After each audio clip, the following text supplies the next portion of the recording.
Hi guys, tonight we step into the grey streets of an American city in the 1930s, a world that photographs have made look almost romantic with their sepia tones, and their men in hats and their women in sensible dresses. But if you had to actually live here, especially on a morning like this one when the cold has settled into everything and the sun refuses to show itself, you would discover quickly that there is nothing romantic about it at all. The reality is simple. Poverty was patient, hunger was constant, and if you had to wake up day after day in a cramped tenement apartment with thin walls and a thinner blanket, with no certainty about where the next meal would come from or whether there would even be a next meal, you would understand that your biggest enemy wasn't some abstract economic force you could read about in newspapers. It was the cold. It was the emptiness in your stomach. It was the endless grey sameness of days that all felt exactly the same. You probably will not survive this.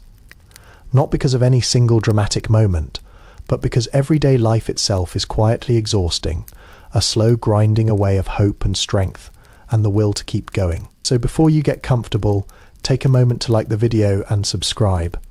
But only if you genuinely enjoy what I do here. And if you are listening right now, post your location and the local time in the comments. I love seeing where in the world people are tuning in from. Somewhere out there, someone else is also waking up to this story, stepping into these same grey streets, feeling the same cold seep through windows that do not quite close. Now, dim the lights, and let your attention drift back into the room where you wake. You wake before the sun has even considered rising. Not because you choose to, but because something inside you already knows that daylight will not change anything.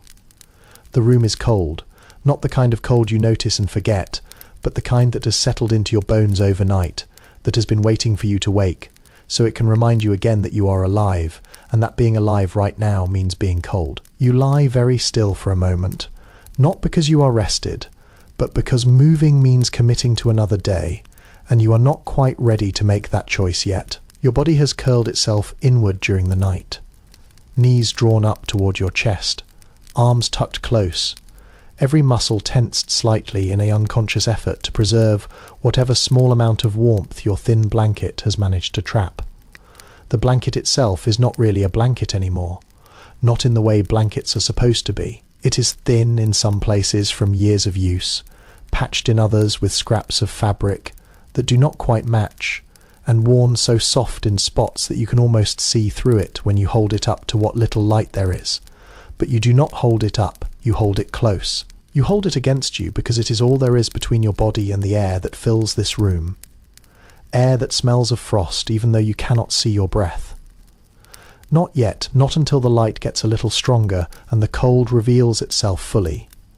There is an emptiness in your stomach that has become so familiar you almost do not notice it anymore. Almost. It is not the sharp pain of hunger you might expect, not the dramatic cramping that stories sometimes describe. It is something quieter and more persistent, a hollow feeling that sits just below your ribs and reminds you constantly that the last real meal you ate is a memory. Now, a memory from yesterday or the day before, or perhaps longer ago than you want to admit. Your body has learned to live with this emptiness, has adjusted to it the way people adjust to anything when they have no choice. But in these first moments of waking, before you have distracted yourself with the tasks of the day, the hunger is there, waiting for you, as familiar and unwelcome as the cold. You shift slightly, and the thin mattress beneath you rustles, a sound that is so ordinary you barely register it anymore. It is stuffed not with straw or feathers, like in older times, but with something cheaper, something gathered and saved and repurposed, because nothing is thrown away now. Nothing is wasted. You can feel the unevenness of it through the sheet, the lumps and hollows that your body has pressed into shape over many nights. The sheet itself is soft from repeated washing, worn thin in places, but clean enough. Cleanliness here is relative. You do what you can with what you have. For a long moment you simply lie there, listening. The world outside is quiet, but not silent. Somewhere in the distance you hear it. The sound that has become as familiar as your own heartbeat. The long low moan of a train whistle carried across the cold morning air. It sounds lonely, that whistle, like something crying out into the emptiness and receiving no answer. You have heard it so many times that you barely think about what it means anymore. But this morning, for some reason, you listen a little longer. You think about the men riding inside those boxcars, the ones who have no homes, no beds, no blankets of their own. You think about them huddled together for warmth as the train carries them towards somewhere else, somewhere that might be better or might be exactly the same. You wonder if they are hungry too. You wonder if they have families somewhere. People who lie awake at night wondering where they are. Then the whistle fades and the silence returns, and you push the thoughts away because there is nothing you can do about any of it, and thinking too much only makes the day harder. Closer to where you lie, there is another sound: footsteps on the street outside, slow and deliberate. Not the hurried steps of someone going somewhere important, but the measured tread of someone with nowhere to be and all day to get there. A man probably walking because walking is free, and because staying still in this cold is not really an option when you have no place to go. The footsteps pass by your window, pause for just a moment as if the person outside is looking at something. Maybe your building, maybe the sky, maybe nothing at all, and then they continue on, fading into the distance until you cannot hear them anymore. You wonder if he is looking for work. You wonder if he will. You already know the answer, but you ask yourself the question anyway, because hope is a hard thing to kill completely, no matter how many times it has disappointed you. The room around you begins to take shape as your eyes adjust to the darkness. It is not truly dark in here, not the deep black of a windowless space, but a kind of grey half-light that seems to seep through the cracks and crevices whether the sun is up or not. You can make out the familiar shapes, the ones you have memorized over months or years of waking in this same place. The walls are covered in paper that was once perhaps cheerful, patterned with small flowers or geometric designs that must have seemed modern and hopeful when they were first pasted up. Now that paper is faded and stained, curling away from the plaster at the edges, peeling in long strips near the corners where moisture has gotten in. In some places it is gone altogether, revealing the dark stained plaster beneath, and in those spots someone has pasted newspaper over the bare areas. Layers of it, old headlines and advertisements, and classified listings, all yellowed with time and curling at the edges too. You can read some of the words if you look closely. Headlines about things that seemed important once, stocks and markets and celebrations, words that feel like they belong to a different world now. A world you can barely remember. The window is small and set high in the wall, designed to let in light while keeping out cold, though it does neither particularly well these days. The glass is old and slightly wavy, distorting whatever is outside into blurred shapes that could be anything. In some places the glass is cracked, the cracks held together with tape that has itself yellowed and curled with age. Around the edges of the frame, where the wood has shrunk and warped, more newspaper has been stuffed into the gaps, crammed in tightly to block the drafts that would otherwise whistle through all winter long. You can see your breath now, just barely small puffs of white that appear and vanish as you exhale, and you know that outside the frost is thick on everything, that the world has turned white and brittle overnight. The furniture in this room is simple, sparse, chosen not for comfort or style, but because it was cheap or free or already here when you arrived. There is the bed you lie in, a metal frame with a thin mattress that sags in the middle. There is a wooden chair near the window, its seat worn smooth and its back missing one slat, so that it looks slightly unbalanced even when no one is sitting in it.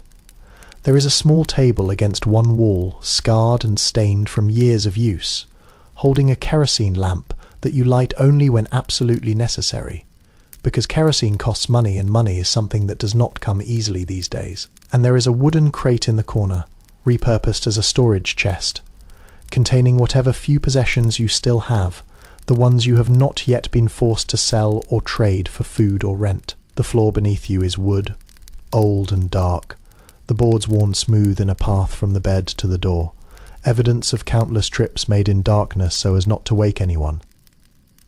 Between the boards there are gaps wide enough to lose small things in, and through those gaps comes the cold air from whatever space lies below, carrying with it the damp, earthy smell of bare ground and old dust. The air itself has a smell that is distinct to this room, to this building, to this life. It is a complex smell layered and deep, built up over time from countless small sources. There is the smell of coal smoke, faint but persistent, coming from the chimney that vents somewhere nearby. A smell that has soaked into every fabric and surface until it has become part of the background, unnoticed, until you leave and come back and realize how strongly it clings to everything you own. There is the smell of old paper from the newspapers on the walls, a dry, musty scent that mingles with the coal smoke and the cold.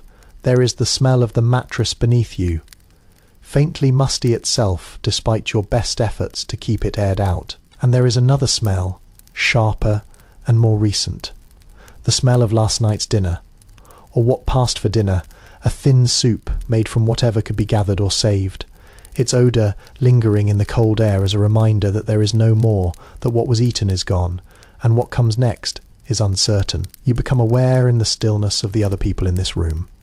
You are not alone here. You are rarely alone anywhere in this life. Space is too precious, warmth too scarce, for anyone to sleep alone if they do not have to.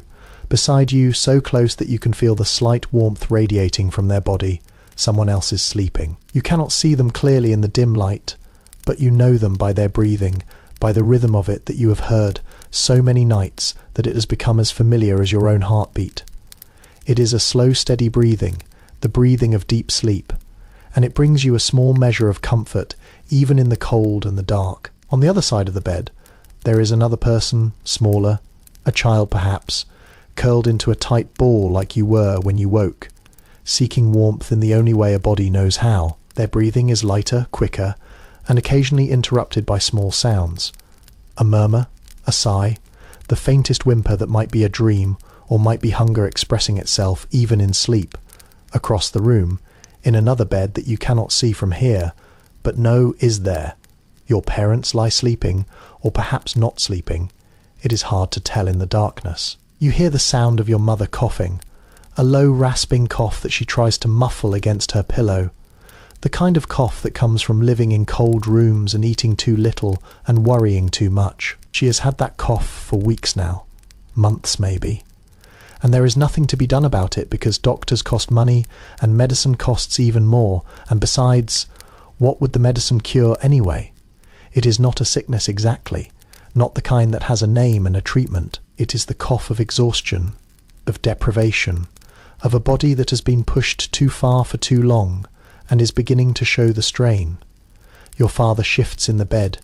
You hear the creak of springs and the soft sound of him adjusting the blanket, maybe pulling it more over your mother, maybe just turning in search of a position that will let him sleep a little longer. He does not speak. No one speaks in these early morning hours. Words cost energy, and energy is precious, and besides, what is there to say that everyone does not already know? The coughing subsides and the room falls quiet again, the kind of quiet that is full of small sounds rather than empty of them. The building itself is breathing, settling, making the small noises that old buildings always make. A creak somewhere in the walls, the faint scratch of a mouse or rat moving through the spaces between floors, the distant sound of a door opening and closing in another apartment. Someone else beginning their day even earlier than you. These sounds are familiar, almost comforting in their regularity. They mean that life continues, that you are not alone in this struggle, that somewhere in this same building other people are waking to the same cold, the same hunger, the same uncertainty about what the day will bring. Outside, the world is beginning to stir more noticeably. You hear the sound of a dog barking somewhere, several blocks away. A sharp, insistent sound that cuts through the cold air and fades just as quickly. Another dog answers it, closer now, and then silence returns. Somewhere a baby cries, a thin wailing sound that goes on for a minute or two before being abruptly silenced.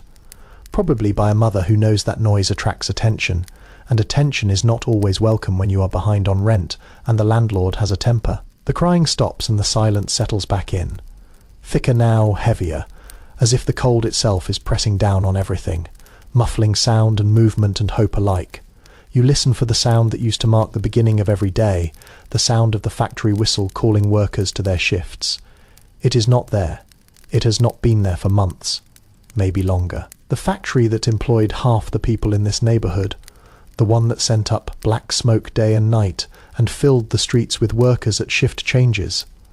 That factory stands silent now, its windows dark, its gates padlocked, a sign on the fence saying something about bankruptcy and reorganization and other words that mean nothing except that there are no jobs, no paychecks, no reason to wake up early anymore.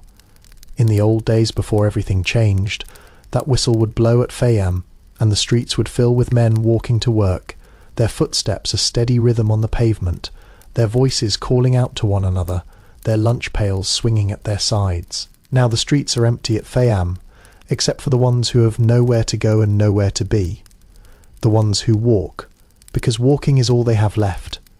There is another sound, faint but unmistakable, the sound of a newspaper being dropped on a doorstep somewhere nearby. The thump of it carries in the cold air, a solid sound that speaks of news and information, and the world continuing to turn even when everything feels stopped.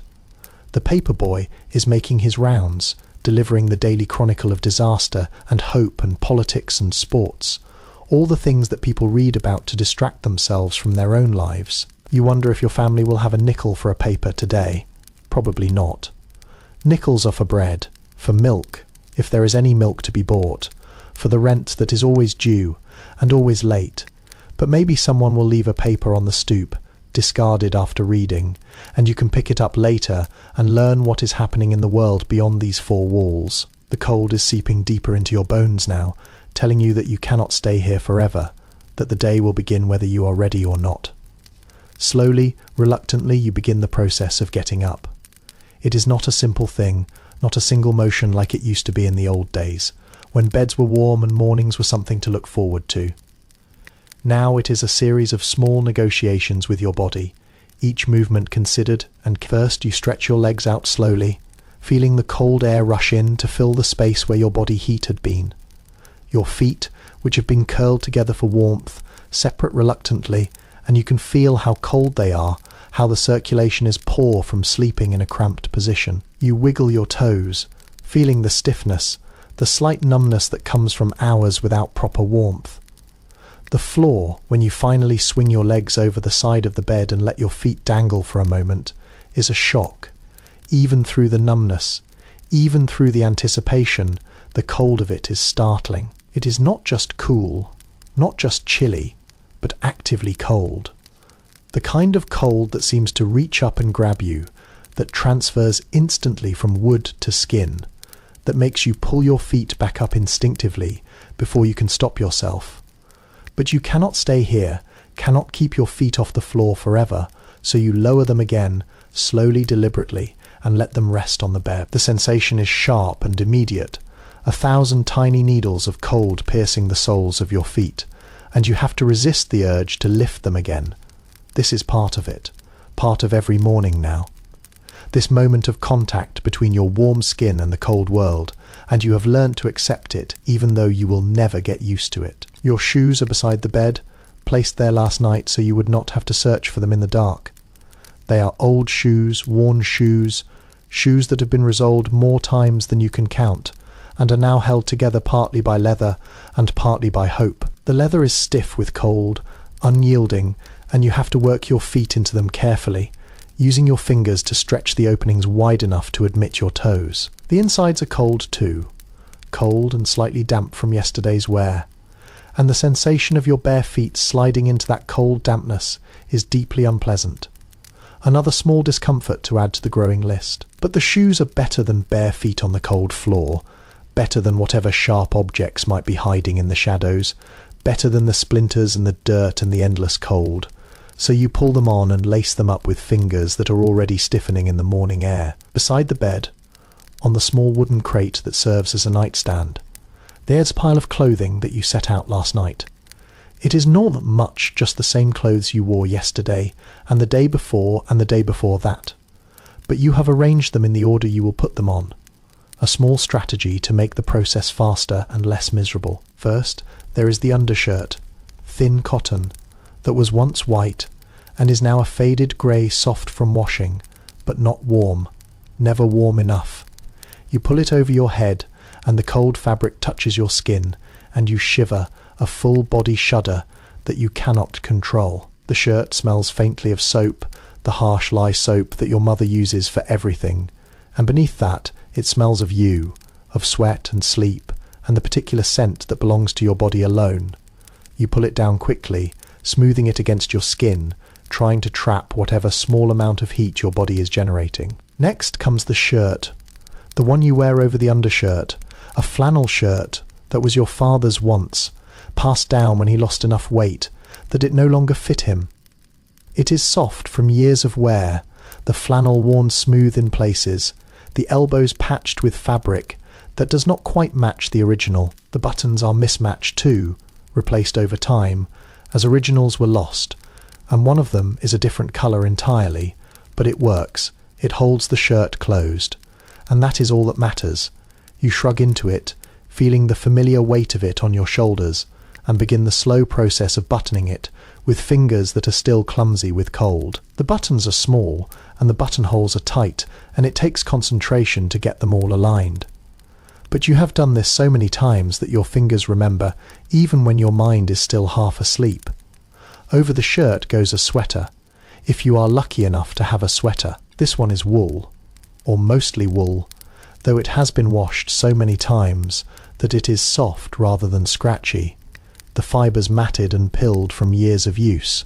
It is too big for you, having belonged to someone else once, but the extra size means extra layers of air trapped between your body and the cold, and you are grateful for it even as you struggle to pull the cuffs down over your wrists. The wool smells faintly of mothballs and smoke, and the particular musty smell of things stored away for summer and brought out again in winter.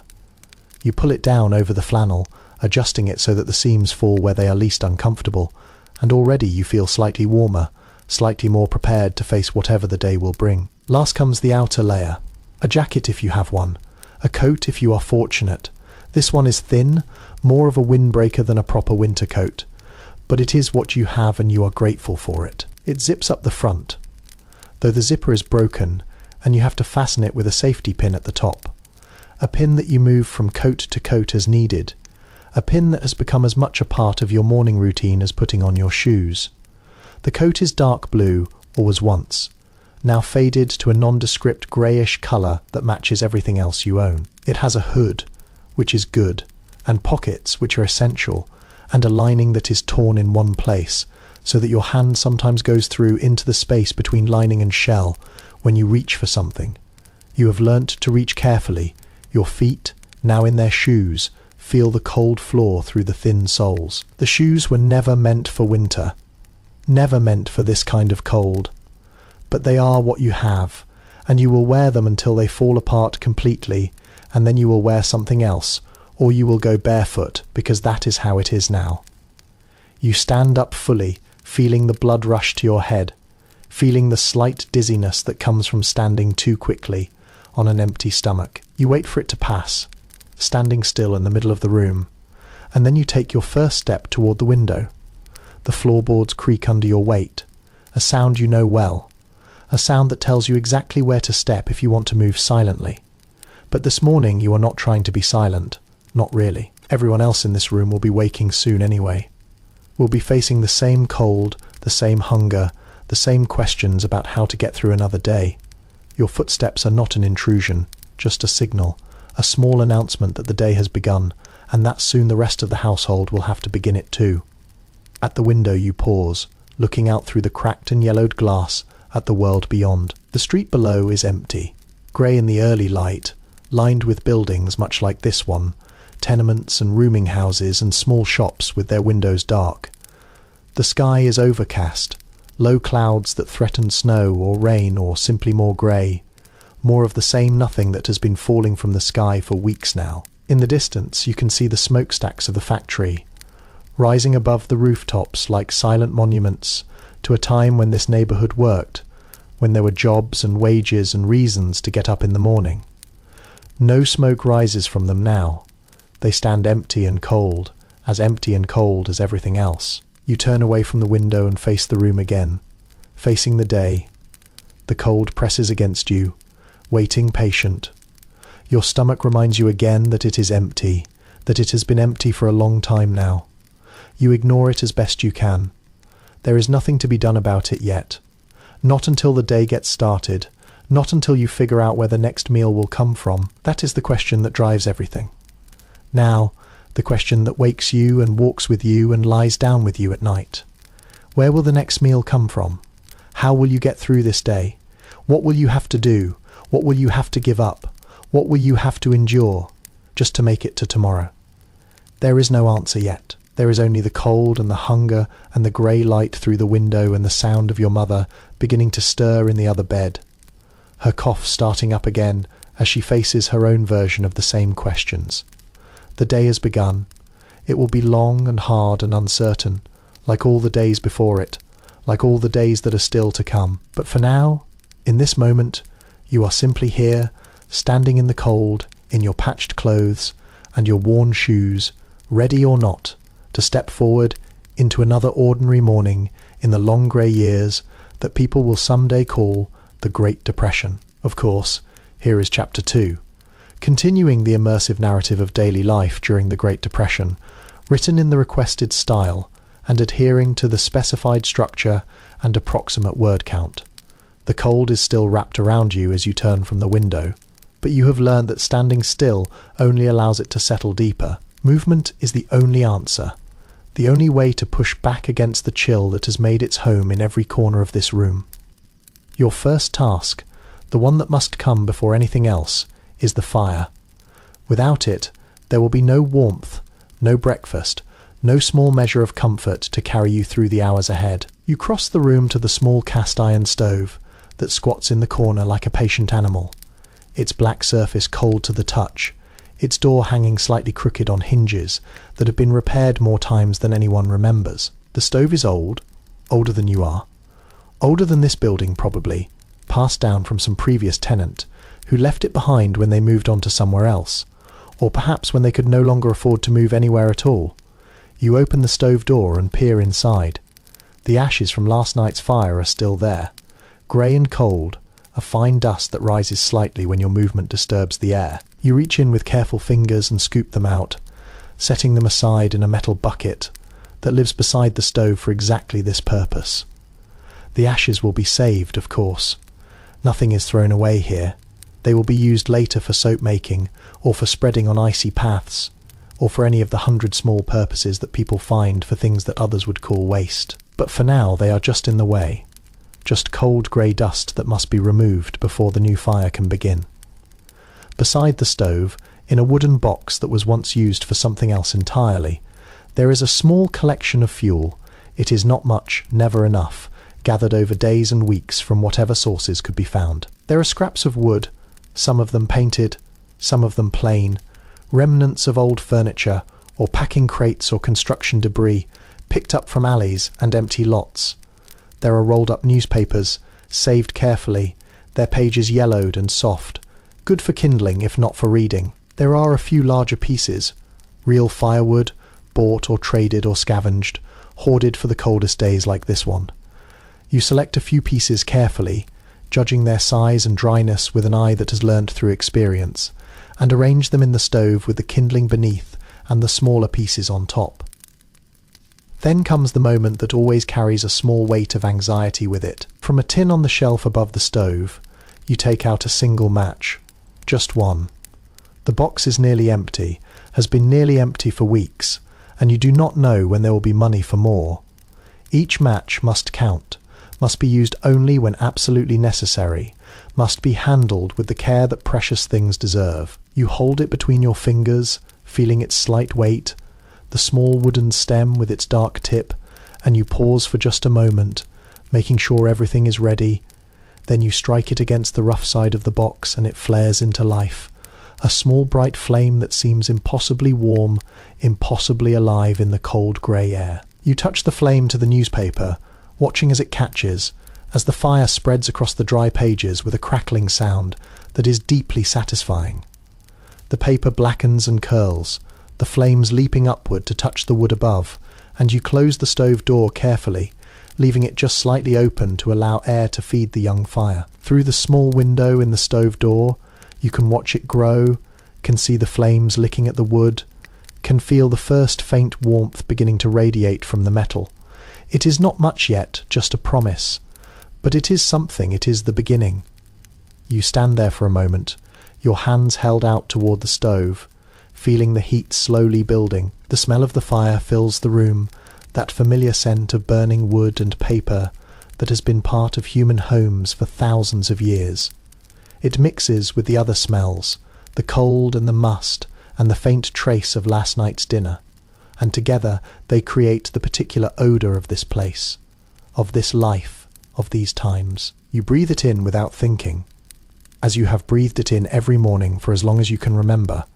It is the smell of home, if home is the right word for a place like this. Behind you, you hear movement. Someone else is waking, shifting in their bed, the familiar sounds of another person beginning their day. You do not turn around, do not speak. There will be time for words later, if words are needed. The fire is what matters. When the flames have caught properly, when you are sure they will not go out, you close the stove door completely and adjust the damper to control the burn. The fire will need tending, will need more fuel added through the morning. But for now, it is established, it is alive, and that means the day can truly begin. You turn away from the stove and face the next task, the one that comes every morning whether you want it or not. Water must be fetched before anything else can happen. There is no tap in this room, no running water to make things easy. There is a pump in the backyard, shared by everyone in this building and probably the next one too. And every drop of water used in this apartment must be carried from there in buckets. You reach for the bucket that sits by the door, a galvanized metal pail with a wire handle, dented and worn but still serviceable. It is empty now, light in your hand, but you know how heavy it will be on the return journey, how the weight will pull at your arm and shoulder, how the water will slosh and spill if you are not careful. You open the door, stepping out into the hallway, and the cold hits you again. Sharper now that you have been near the fire. The hallway is dark, lit only by whatever grey light filters through a small window at the far end. The walls are covered in the same kind of faded paper as your room, peeling and stained, and the floorboards creak under your feet as you make your way toward the stairs. Other doors line the hallway, other apartments where other families are waking to the same cold, the same hunger, the same questions. You hear sounds behind some of them, the murmur of voices, the cry of a baby, the clatter of a pot. Life continues in all these small rooms, parallel lives being lived out in parallel struggles, each family fighting their own battle against the same enemy. The stairs are steep and narrow, the wooden steps worn hollow by countless feet over countless years. You descend carefully, one hand on the wall for balance, your feet finding the familiar spots where the treads are least treacherous. At the bottom, the door to the outside stands slightly ajar, held closed by a latch that does not quite catch, and you push it open and step out into the yard. The cold outside is different from the cold inside. It is sharper, cleaner, filled with the smells of earth and frost, and the distant smoke from other chimneys. The sky is still grey, still heavy with clouds that might bring snow, or might simply hang there for days, blocking the sun and keeping everything in a state of permanent twilight. The ground under your feet is hard, frozen, the grass brittle and brown. You cross the yard to the pump, your breath visible in white puffs, your ears already beginning to sting with the cold.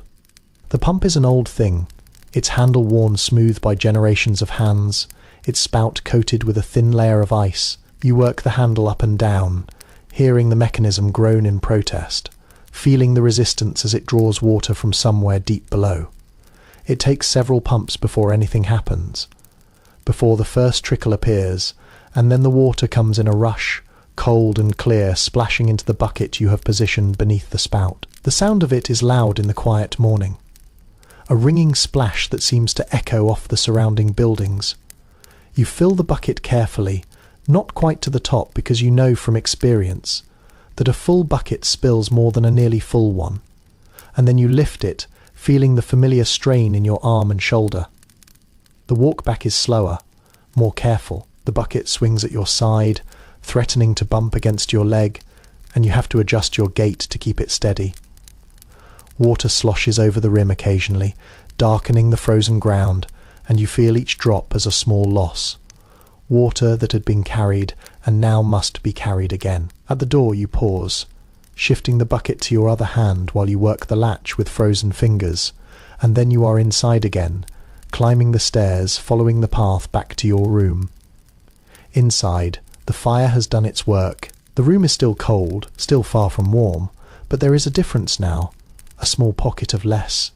Cold near the stove that makes you want to stand there forever. You set the bucket down on the floor and hold your hands out to the warmth, feeling the heat seep into your fingers, feeling the stiffness begin to ease. The fire crackles softly, a comforting sound, and the smell of wood smoke is stronger now, filling the room with its familiar presence. Your mother is awake now, sitting up in bed with a blanket wrapped around her shoulders. She looks at you with eyes that have seen too much, that hold the weight of years and worry, and she nods slightly, a small acknowledgement that you are both here, both facing another day. Her cough starts again, that same rasping cough that you heard earlier, and she turns away to muffle it against her shoulder. There is nothing to say about it. There is nothing anyone can say. The next task is one that feels almost like a ritual, something that must be done even when you wonder why you bother. Washing.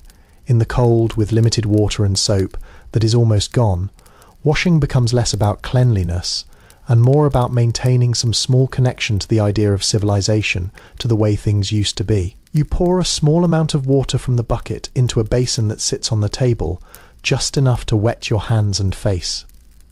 The water is painfully cold, cold enough to make you gasp when you first touch it, but you have learnt to do this quickly, to get it over with before your body has time to protest. The soap is a thin sliver, almost too small to hold, worn down from a bar that was never very large to begin with. You pick it up carefully, feeling its smoothness, its slight greasiness, and you rub it between your palms until a thin lather forms. It is not much lather. The soap is too old and too small for that, but it is something. You bring your hands to your face, feeling the cold slickness of it on your skin, and you rub, trying to reach every part, trying to feel clean even though you know you are not. The smell of the soap is sharp, chemical, the smell of lye and fat and harsh cleansing. It is not a pleasant smell, but it is the smell of clean, or as close to clean as you can get. Rinsing is the worst part. You cup your hands and dip them into the basin, bringing the cold water to your face again and again, washing away the soap, feeling the water run down your neck and soak into the collar of your shirt. By the time you are done, your face is numb, your hands are red and stiff, and you are shivering despite your best efforts to control it. But you are clean, or clean enough, and that matters in some small way that you cannot quite explain. The towel hangs on a hook near the stove, a thin piece of linen that was once part of something larger, cut down and hemmed and used until it is soft as cloth can be. It is shared, of course, shared by everyone in this room, and it is always slightly damp, never completely dry. You press it to your face, feeling its rough softness, feeling the water soak into it, and then you hang it back on its hook, ready for the next person. The water in the basin will not be thrown away. Not yet. It will sit there until later, until it has warmed slightly, and then someone else will use it, or it will be used for something else entirely. Nothing is wasted here.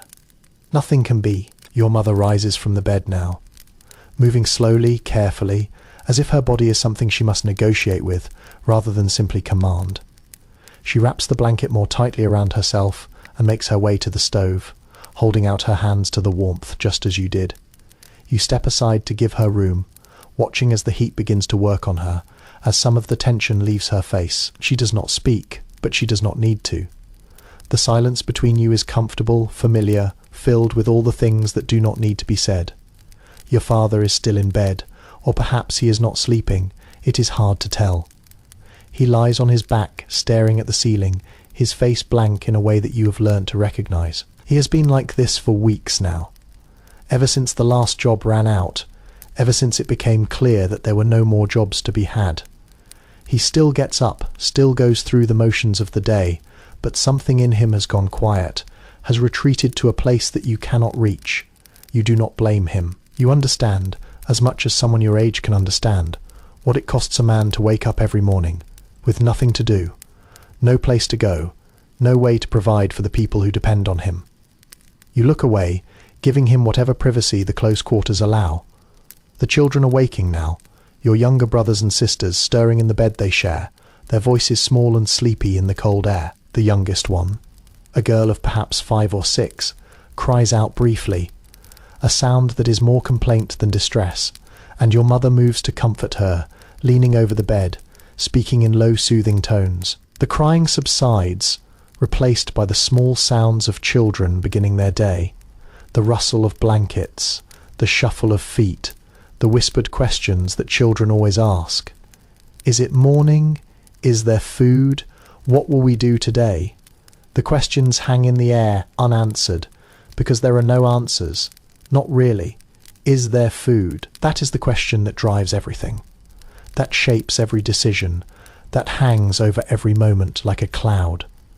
You look toward the small cabinet where food is kept, when there is food to keep, and you wonder what today will bring. There is not much in there. You know that you have known it for days. A little flour maybe, a small amount of cornmeal, some dried beans that have been soaked and soaked again, until they are barely more than flavour. There might be a potato or two, if you are lucky, saved from some earlier purchase, wrinkled and soft but still edible. There is almost never meat, not anymore. Meat is a memory, a luxury from before, something that appears only on the rarest occasions. Your mother finishes with the children and turns to the cabinet, opening its door and standing there for a long moment, looking at what is inside. You watch her back, the slight slump of her shoulders, the way she seems to shrink just a little as she surveys the meagre provisions. Then she straightens, reaches in, and begins to take things out with a matter-of-fact efficiency that you have come to admire. Whatever she is feeling, whatever despair or worry or exhaustion might be pressing on her, she does not show it. She simply does what needs to be done, as she has done every day for as long as you can remember. Breakfast, if it can be called that, begins to take shape. There is cornmeal, a small amount of it, and water, and salt, if there is any salt left. These things go into a pot. The same pot that has been used for 1,000 meals before this one. Its interior blackened with years of cooking. The pot goes onto the stove, onto the heat that the fire is now providing, and soon there is the sound of bubbling, the faint scent of corn cooking. It is not a rich smell, not the kind of smell that makes your mouth water and your stomach ache with anticipation. It is a thin smell, a meagre smell, but it is the smell of food, and that is enough. While the porridge cooks, the children dress themselves as best they can. You watch them, seeing the same process you went through earlier, the same struggle with cold clothes and stiff fingers, the same layering of thin fabric over thin fabric in a hopeless attempt to keep warm. Their clothes are patched and repatched, handed down from one to the next, until they are more repair than original. The youngest wears a sweater that was once yours, its sleeves rolled up multiple times, its elbows covered in careful darning that your mother did by lamplight, long after everyone else was asleep. The patches are neat, almost artistic, small stitches that hold together fabric too worn to last much longer. You recognise your mother's work in all of them, the same careful attention, the same refusal to let anything fall apart completely. Your own clothes are on now, all the layers you could manage, and you can feel the slight warmth beginning to build between them. It is not enough, will never be enough on a day like this, but it is something. You move closer to the stove again, feeling the heat on your legs, on your hands, on your face. The children gather around too, drawn by the warmth like moths to a flame. And for a few minutes the whole family stands or sits near the stove, sharing its small bounty, not speaking, just being together in the only warm place in the apartment. The porridge is ready. Your mother ladles it into bowls, the same chipped enamel bowls that have been used for every meal for as long as you can remember. The portions are small, carefully measured, each bowl receiving the same amount so that no one can complain of unfairness. You take your bowl, feeling its warmth through your fingers, and you look down at the pale yellow mass inside. It is not much, a few spoonfuls of thin porridge that will barely register in your stomach, but it is food, and you are grateful for it. There is a small jar on the table, something that your mother brings out only on special occasions. Today, apparently, is one of those occasions. It contains molasses, dark and thick, a luxury that has been hoarded for weeks. Your mother unscrews the lid and passes the jar around, and each person gets a small spoonful to stir into their porridge. The molasses swirls into the pale yellow, darkening it, sweetening it, transforming it from mere sustenance into something that almost feels like a treat. You stir it slowly, watching the pattern it makes, and then you take your first bite. The taste is surprising, as it always is when you have gone without sweetness for a long time. The molasses is rich and deep, its flavour filling your mouth, mixing with the bland cornmeal, in a way that makes you close your eyes for a moment. This is what food should taste like, you think. This is what it felt like before, in the time you are already starting to forget. You eat slowly, making each bite last, trying to draw as much pleasure as possible from this small gift. Across the table, your father has finally risen and taken his place among you. He eats silently, his eyes on his bowl, his movements mechanical. You watch him, wondering what he is thinking, wondering if the molasses tastes as sweet to him as it does to you. He catches your eye for just a moment, and there is something in his look that you cannot quite read. Sadness, maybe, or love, or simply exhaustion. Then he looks away, back to his bowl, and the moment passes. Breakfast ends too quickly, as it always does.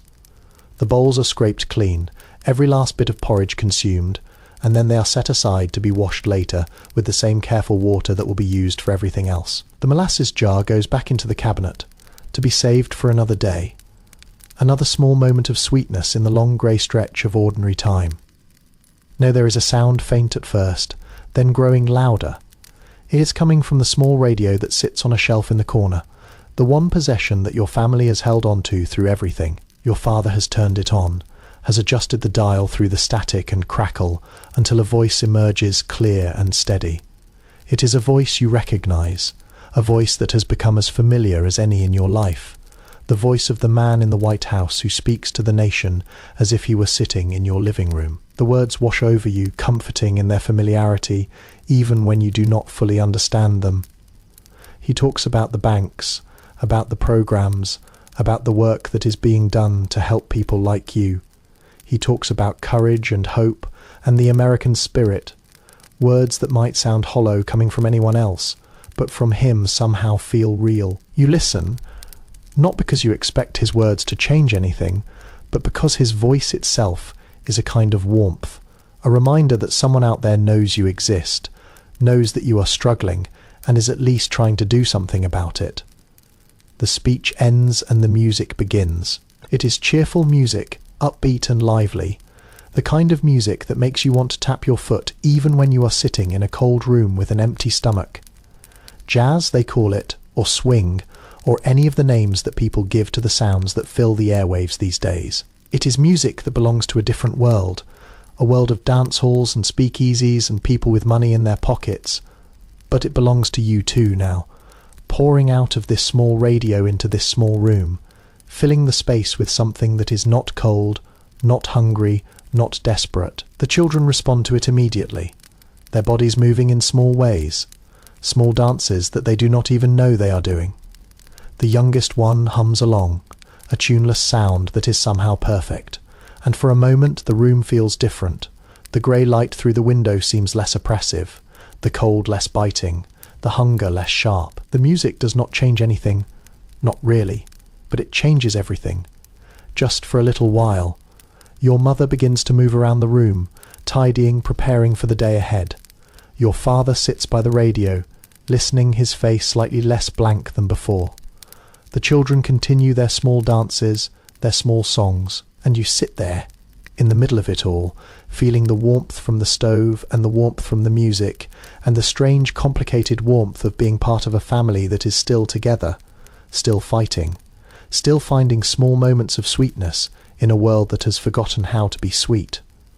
The music plays on, one song after another, a stream of sound that carries you forward into the day. You know that soon the radio will be turned off, that the tasks of the day will claim you, that the grey reality will reassert itself.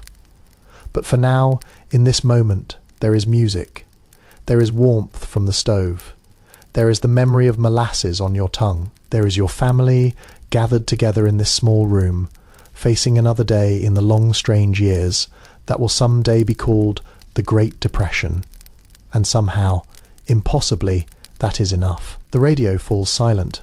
Finally, the music fading into static until your father reaches over and clicks it off. The silence that follows feels different now, less empty than before, as if the music has left something behind, some small residue of warmth that lingers even after the sound is gone. But the day is waiting, the hours are passing, and there are things that must be done. Your father stands up from his chair by the radio and looks at you, and in his eyes you see something that might be a question, or might be an acknowledgement, or might be simply the recognition that today, like every day, the two of you will go out together and walk the same streets and ask the same questions and receive the same answers. He does not speak. There is no need. You go to the small crate in the corner, the one that holds the few possessions you still claim as your own, and you take out your shoes, not the ones you wear around the apartment, the worn ones with the thin soles and the cracks in the leather, but the other ones, the good ones, the ones that you save for occasions like this. They are not really good, not by any standard that once existed, but they are better than the others. The leather is scuffed and cracked in places. The soles are worn thin, but they are whole, more or less. And when you polish them, they almost look respectable. You find the rag that lives inside one of them. A soft piece of old cloth saved for exactly this purpose. And you begin to work on the shoes, rubbing the polish into the leather, bringing up a shine that is more effort than result, but is still something. The polish itself is almost gone. A small tin that you have been using for months, scraping out every last bit, mixing it with a drop of water to make it spread further. You work carefully, methodically, making each stroke count, and by the time you are done the shoes have a dull gleam that will have to be enough. Your father is doing the same with his own shoes, the same ritual performed alongside you in silence. His hands move with the same economy, the same careful attention to each small detail. You have seen him do this 100 times, 1,000 times, and you realize suddenly that you have learned it from him. This way of caring for things that are almost past caring for, this stubborn insistence on maintaining dignity, even when there is no one left to impress. The shoes done, you set them aside and turn to the rest of your clothes. The shirt you put on is the best one you own, which is to say it has the fewest holes and the most buttons. It is still patched, still faded, still worn thin at the cuffs and collar, but your mother has washed it carefully and ironed it with the heavy iron that she heats on the stove, and the creases are sharp and the fabric is as clean as it can be. You button it carefully, checking each button to make sure it is secure, and then you tuck it into your trousers. The trousers are the same ones you wear every day, but you have brushed them off, picked off the loose threads, done what you can to make them presentable. The knees are thin, almost transparent, but you will be standing mostly, walking mostly, and with luck no one will look too closely. There is a jacket too, a worn thing that was once part of a suit, passed down through who knows how many hands before reaching you. It is too big in the shoulders and too short in the sleeves, but it covers the worst of the patches on your shirt, and it gives you an air of respectability that you would not otherwise have. You shrug into it, feeling its weight, and then you stand there fully dressed, ready to go out into the world and ask for what you already know you will not receive. In the kitchen area, your mother is wrapping something in a piece of cloth. It is a small thing, barely enough to notice. A chunk of bread saved from yesterday, maybe a piece of apple if there is one. A handful of something that will keep you going through the long hours of walking and waiting. She hands it to you without speaking, and you tuck it into your pocket, feeling its small weight against your leg. It is not much, but it is something, and you know that she has gone without to give you this, that every crumb in that cloth represents a sacrifice she has made without being asked. Your father is ready now, standing by the door, in his own patched clothes and his own shined shoes. He looks at you and nods once, a small motion that carries the weight of everything. You cross the room and stand beside him, and for a moment neither of you moves. Then he opens the door, and you step out into the hallway, leaving behind the warmth of the stove, the smell of breakfast, the small world of your family. The door closes behind you, and you are in the cold again. The two of you, father and son, walking down the narrow stairs and out into the grey morning. The street is different now than it was in the early dawn. There are people on it, more than you expected, though not as many as there would have been in the old days. They move in a kind of slow choreography, these men and women and occasional children, all of them heading somewhere or nowhere, all of them carrying the same look on their faces. It is not quite despair, not quite hope, but something in between, a kind of watchful waiting, as if they are all listening for something that might never come. You fall into step beside your father, matching his pace, and together you walk toward the part of town where the jobs used to be. The streets you pass through tell their own stories. Stories written in closed signs and boarded windows, and the sad remains of businesses that once thrived. A grocery store with its windows dark, a sign in the door saying something about bankruptcy and creditors, and other words that mean nothing except that there is no food inside. A clothing store with mannequins in the window, their faded dresses and suits slowly turning grey with dust, staring out at the street with blank faces that seem to mock the passers-by. A hardware store, its shelves visible through the glass, still stocked with tools that no one can afford to buy. A display of shiny things that belong to a world that no longer exists. Here and there a business is still open, still trying, and outside it there are signs that tell a different kind of story. Help wanted. Some of them say, though you know from experience that the help they want is not for people like you, that the line outside will be long and the job will go to someone who knows someone or who got there first or who is simply luckier than you are. Other signs say things like we give credit or we accept food stamps, or simply open small declarations of continued existence in a world where existence itself feels like an achievement. You pass a long line of people, a queue that stretches down the block and around the corner. Men and women standing patiently in the cold, waiting for something. It might be a soup kitchen, or a relief office, or a place where they are giving out surplus food. You cannot tell from here, and you do not ask. The people in the line have the same look as everyone else, that same watchful waiting. But there is something else too, a kind of resignation, an acceptance that this is what their lives have become. They stand with their hands in their pockets, their collars turned up against the cold, their breath rising in white clouds that mingle and disappear. No one speaks much. There is nothing to say. A man approaches you on the sidewalk, holding out something in his hand. It is an apple, a single apple, polished to a shine that seems almost obscene in this grey world. He is selling them, you realise, selling apples on the street corner, like so many others you have seen. His clothes are not much better than yours. His face is thin and tired, but he stands straight and looks you in the eye, and holds out his apple like an offering. You shake your head, not because you do not want it, but because you have no money to give him. And he nods and moves on to the next person, his apple still held out, his hope still flickering, despite everything. You think about him as you walk, about the calculation that must have gone into that apple. How much did it cost him? How many does he have? How many does he need to sell to make it through the day? You have heard that the apple sellers are everywhere now, that men who once had jobs and homes and families stand on street corners with their boxes of fruit, trying to earn enough to eat. There is something dignified about it, you think. Something almost heroic in the refusal to simply give up. But there is something heartbreaking too, and you cannot decide which feeling is stronger.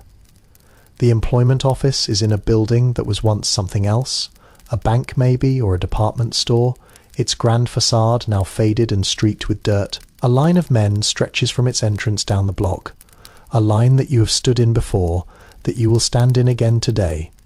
You and your father take your places at the end, joining the silent procession of those who have nowhere else to be and nothing else to do. The man ahead of you turns and looks at you briefly, taking in your young face, your thin frame, your patched clothes, and then he turns back without speaking. He has seen too many like you, we all have. The line moves slowly, so slowly that you lose track of time. An hour passes, maybe two. You shift from foot to foot, trying to keep warm, trying to stay patient. The man behind you strikes up a conversation with someone further back, and their voices carry forward, fragments of talk that you cannot help but overhear. He heard there might be work upstate, some kind of construction project, a dam or a road or something. A friend of a friend went up there and found something, sent back money, sent back word that more were needed, but it is far, and getting there costs money, and there is no guarantee. And besides, who can leave their family for that long, for that uncertain a promise? Another voice joins in, talking about the CCC, the Civilian Conservation Corps, the program that sends young men to work in the forests, building trails and planting trees and earning money that gets sent home to their families. You have heard about this, have thought about it even, wondered if you are old enough, if you could leave, if your family could manage without you, but the thought of leaving is frightening. The thought of going somewhere unknown, living with strangers, doing work you have never done. And yet, the thought of staying here, of standing in this line day after day, is frightening too. There is no good choice. There is only a series of bad ones, and you try to pick the least bad. The talk continues around you. A low murmur of rumour and hope and despair all mixed together. Someone heard that the factories are starting up again, that orders are coming in, that they might be hiring soon. Someone else says that is a lie, that the factories are closed for good, that the jobs are never coming back. A third voice says it does not matter, that even if the factories open, there will be 10 men for every job, and most of them will have connections, will have seniority, will have something that you do not. The voices rise and fall, arguments starting and fading, agreements reached and broken. It is the sound of men trying to make sense of a world that makes no sense, trying to find hope in a world that offers. The smell in this line is something you have learnt to ignore but can never quite forget. It is the smell of too many people in too small a space. The smell of bodies that have not been washed properly in too long. The smell of clothes that have been worn too many days without cleaning. It is the smell of sweat and wool and leather and the particular mustiness that comes from living in cold rooms with insufficient heat. Beneath it all there is something else, something harder to name, a kind of chemical smell that might be fear or might be despair, or might simply be the accumulation of all the emotions that men carry with them when they have nowhere left to go. The line inches forward. You can see the door now, can see the men ahead of you disappearing inside, emerging later with the same blank faces they had when they entered. No one comes out smiling. No one comes out with a job. They come out and walk away. Some of them joining other lines. Some of them just walking. Walking because it is better than standing still. Because movement at least feels like progress even when it is not. When you finally reach the door, when you step inside the employment office, the first thing that strikes you is the noise. It is not loud exactly, but it is constant. A low hum of voices and movement, and the shuffle of feet on a wooden floor. The room is large, larger than it looked from outside, filled with benches and counters and men everywhere, sitting, standing, leaning against walls, all of them waiting, all of them hoping, all of them trying to catch the eye of the clerks who move behind the counters with the weary efficiency of people who have seen too much. You and your father find a place against the wall, standing because there are no benches left. And you wait. The man next to you is reading a newspaper, holding it close to his face in the dim light, and you catch glimpses of headlines as he turns the pages. More banks closing. Another drought in the Midwest. A strike somewhere, broken up by police. The president says things are improving. The president says we must have courage. The words blur together, meaning nothing and everything, the same words you have read 100 times before. Time passes strangely in places like this. It stretches and compresses, hours feeling like minutes and minutes like hours. You watch the clock on the wall, its hands moving with agonizing slowness, and you try not to think about how much of your life you have spent in rooms like this, waiting for things that never come. Your father stands beside you silent, his face giving nothing away. You wonder what he is thinking, what he is feeling, whether he still believes that something will change, or whether he is simply going through the motions because A man approaches you, someone you have seen before in lines like this. His face familiar, even though you do not know his name. He nods at your father, nods at you, and then he speaks in a low voice, the kind of voice men use when they are sharing information that might be valuable. He says he heard about a job, a real job, not a rumour but something solid. A farm outside the city, needing hands for the harvest, paying cash at the end of each day. It is far too far to walk, but there is a bus that goes part way, and if you can get to the bus you might make it. He gives directions, details, names, and then he moves on, disappearing into the crowd, leaving you with this small piece of hope that you do not quite know what to do with. Your father looks at you, and for the first time all day there is something in his eyes besides that flat emptiness. It is not hope exactly, not yet, but it is something like it, a small flicker that might grow into hope or might simply die depending on what happens next. He does not speak, but he does not need to. You both know that you will try, that you will go to this farm tomorrow or the next day, that you will walk or find a way to get there, that you will stand in another line and wait for another chance, that will probably finally, after hours of waiting, your father's name is called. He steps forward to the counter, and you watch him as he speaks to the clerk, as he fills out forms, as he waits, while the clerk checks records and makes notes and shakes his head. You cannot hear what they are saying, but you do not need to. You have seen this scene too many times. The clerk shakes his head again, and your father's shoulders sag just slightly, just enough for you to notice, and then he turns away from the counter and walks back toward you. There is nothing. There is never anything. You leave the employment office together, stepping back out into the grey afternoon. The light has changed while you were inside, has shifted from the pale grey of morning to the deeper grey of approaching evening. You have been in there for hours, and you have nothing to show for it. You have nothing except the knowledge that tomorrow you will do it all again. The walk home is long and silent. Your feet hurt. Your legs ache.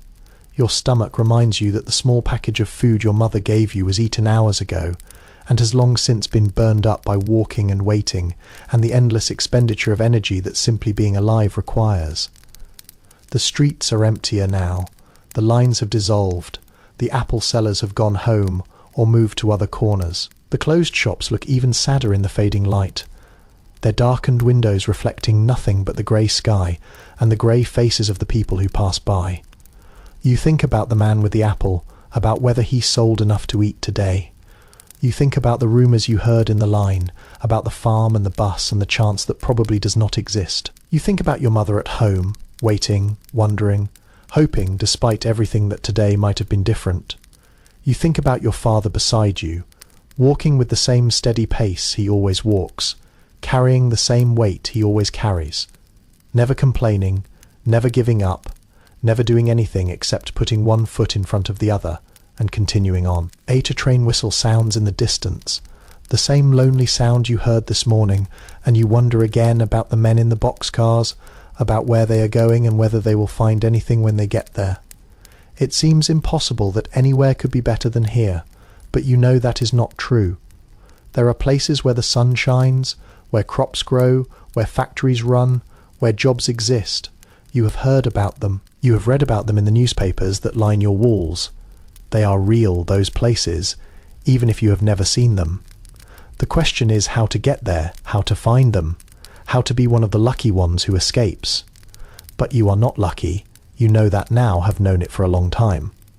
Luck is for other people, people who were born in different places, or different times, or different circumstances. You were born here, in this city, in this family, in this time, and this is your life. You walk these streets, stand in these lines, wait for these jobs that never come. This is what it means to be you. When you finally reach your building, when you climb the stairs and open the door to your apartment, the first thing you see is your mother's face. She looks up from whatever she is doing, and her eyes ask the question that her mouth will not speak. You shake your head slightly, just once, and she nods and looks away, absorbing the information, adding it to the long list of disappointments that she carries with her every day. She does not sigh, does not complain, does not say anything at all. She simply accepts, as she has accepted everything, and turns back to her work. The apartment is warm, or warmer than the street anyway, the fire still burning in the stove, the small space filled with the smells of cooking and mending and life. Your younger siblings are gathered around the table, engaged in some quiet activity that involves scraps of paper and a worn pencil. They look up when you enter, their faces brightening for just a moment before they see your expression and look away again. They have learned, even the youngest ones, to read the signs, to know when hope is safe and when it is not. Your mother is at the table too, working on a pile of mending that never seems to get smaller. She holds a pair of trousers in her lap. Your father's probably running her needle through a worn spot with the small precise stitches that you have watched her make 1,000 times. The thread she uses is not a perfect match. Nothing is anymore, but it is close enough, and the patch she is applying will hold for a while longer, will extend the life of these trousers for another few weeks or months. Everything she does is like this, a constant battle against entropy, a refusal to let things fall apart completely. On the stove, a pot bubbles quietly, sending up steam that smells of vegetables and herbs, and the faintest hint of something that might be meat but probably is not. You move closer, drawn by the warmth and the smell, and you see that she has made soup, a thin broth filled with whatever she could find, potatoes and carrots and onions, and maybe some wild greens that she gathered somewhere. It will not fill you up, this soup, but it will warm you, will put something in your stomach, will keep you going for another day. Your mother does not ask about your day. She does not need to. She knows. She knows because she has lived through too many days like this, because she has seen your father come home empty, handed too many times, because she understands that the world outside these walls offers nothing and expects everything. Instead, she asks about other things, small things, things that can be answered without pain. She asks if you saw anyone you know. She asks if the streets, and you answer short answers, quiet answers, and the conversation fills the space without filling it. A kind of background noise that keeps the silence from becoming too heavy. Your father has settled into his chair by the stove, the same chair he sat in this morning, his eyes fixed on something in the middle distance that only he can see. You wonder what he is thinking, whether he is replaying the day, planning for tomorrow, or simply letting his mind go blank because thinking is too painful. You do not ask. There are questions you do not ask anymore, questions that have no answers, questions that only make things worse. The children continue their quiet play, their voices low, their movements careful. They have learnt to be quiet, to be small. It is a skill that children should not have to learn, but they have learned it anyway, because survival demands it. The youngest one looks up at you again, and this time she smiles, a small smile that transforms her whole face, and you feel something shift inside you, something that might be love or might be pain or might be both mixed together until they are inseparable. The soup is ready. Your mother ladles it into bowls, the same chipped enamel bowls from breakfast, and you gather around the table to eat. The soup is thin, so thin that you can see the bottom of the bowl through it, but it is hot, and it tastes of vegetables and salt, and the small precious bits of something that might be meat floating here and there. You eat slowly, making it last, letting the warmth spread through your body. No one speaks. There is nothing to say that the soup does not say for you. After dinner, your mother returns to her mending, and your father sits by the stove, and the children return to their quiet play, and you sit at the table, not doing anything, just being there, part of this family, part of this life. The fire crackles softly. The only sound in the room besides the occasional rustle of fabric or the small sounds of children at play. Outside, the night has fallen completely. The grey sky turned to black, the cold settling in for another long night. Inside, there is warmth, there is family, there is the small stubborn persistence of people who refuse to give up, even when giving up would be so much easier. Tomorrow you will do it all again. You will wake in the cold, you will dress in your patched clothes, you will shine your shoes, you will walk the same streets, stand in the same lines, hear the same rumours, receive the same answers. Nothing will change. Nothing ever changes. But you will do it anyway. Because doing something is better than doing nothing. Because hope is a habit you cannot break. Because your family depends on you. Because this is what it means to be alive in these times. And when you come home tomorrow, empty, handed again, your mother will be here with her soup and her mending and her quiet acceptance.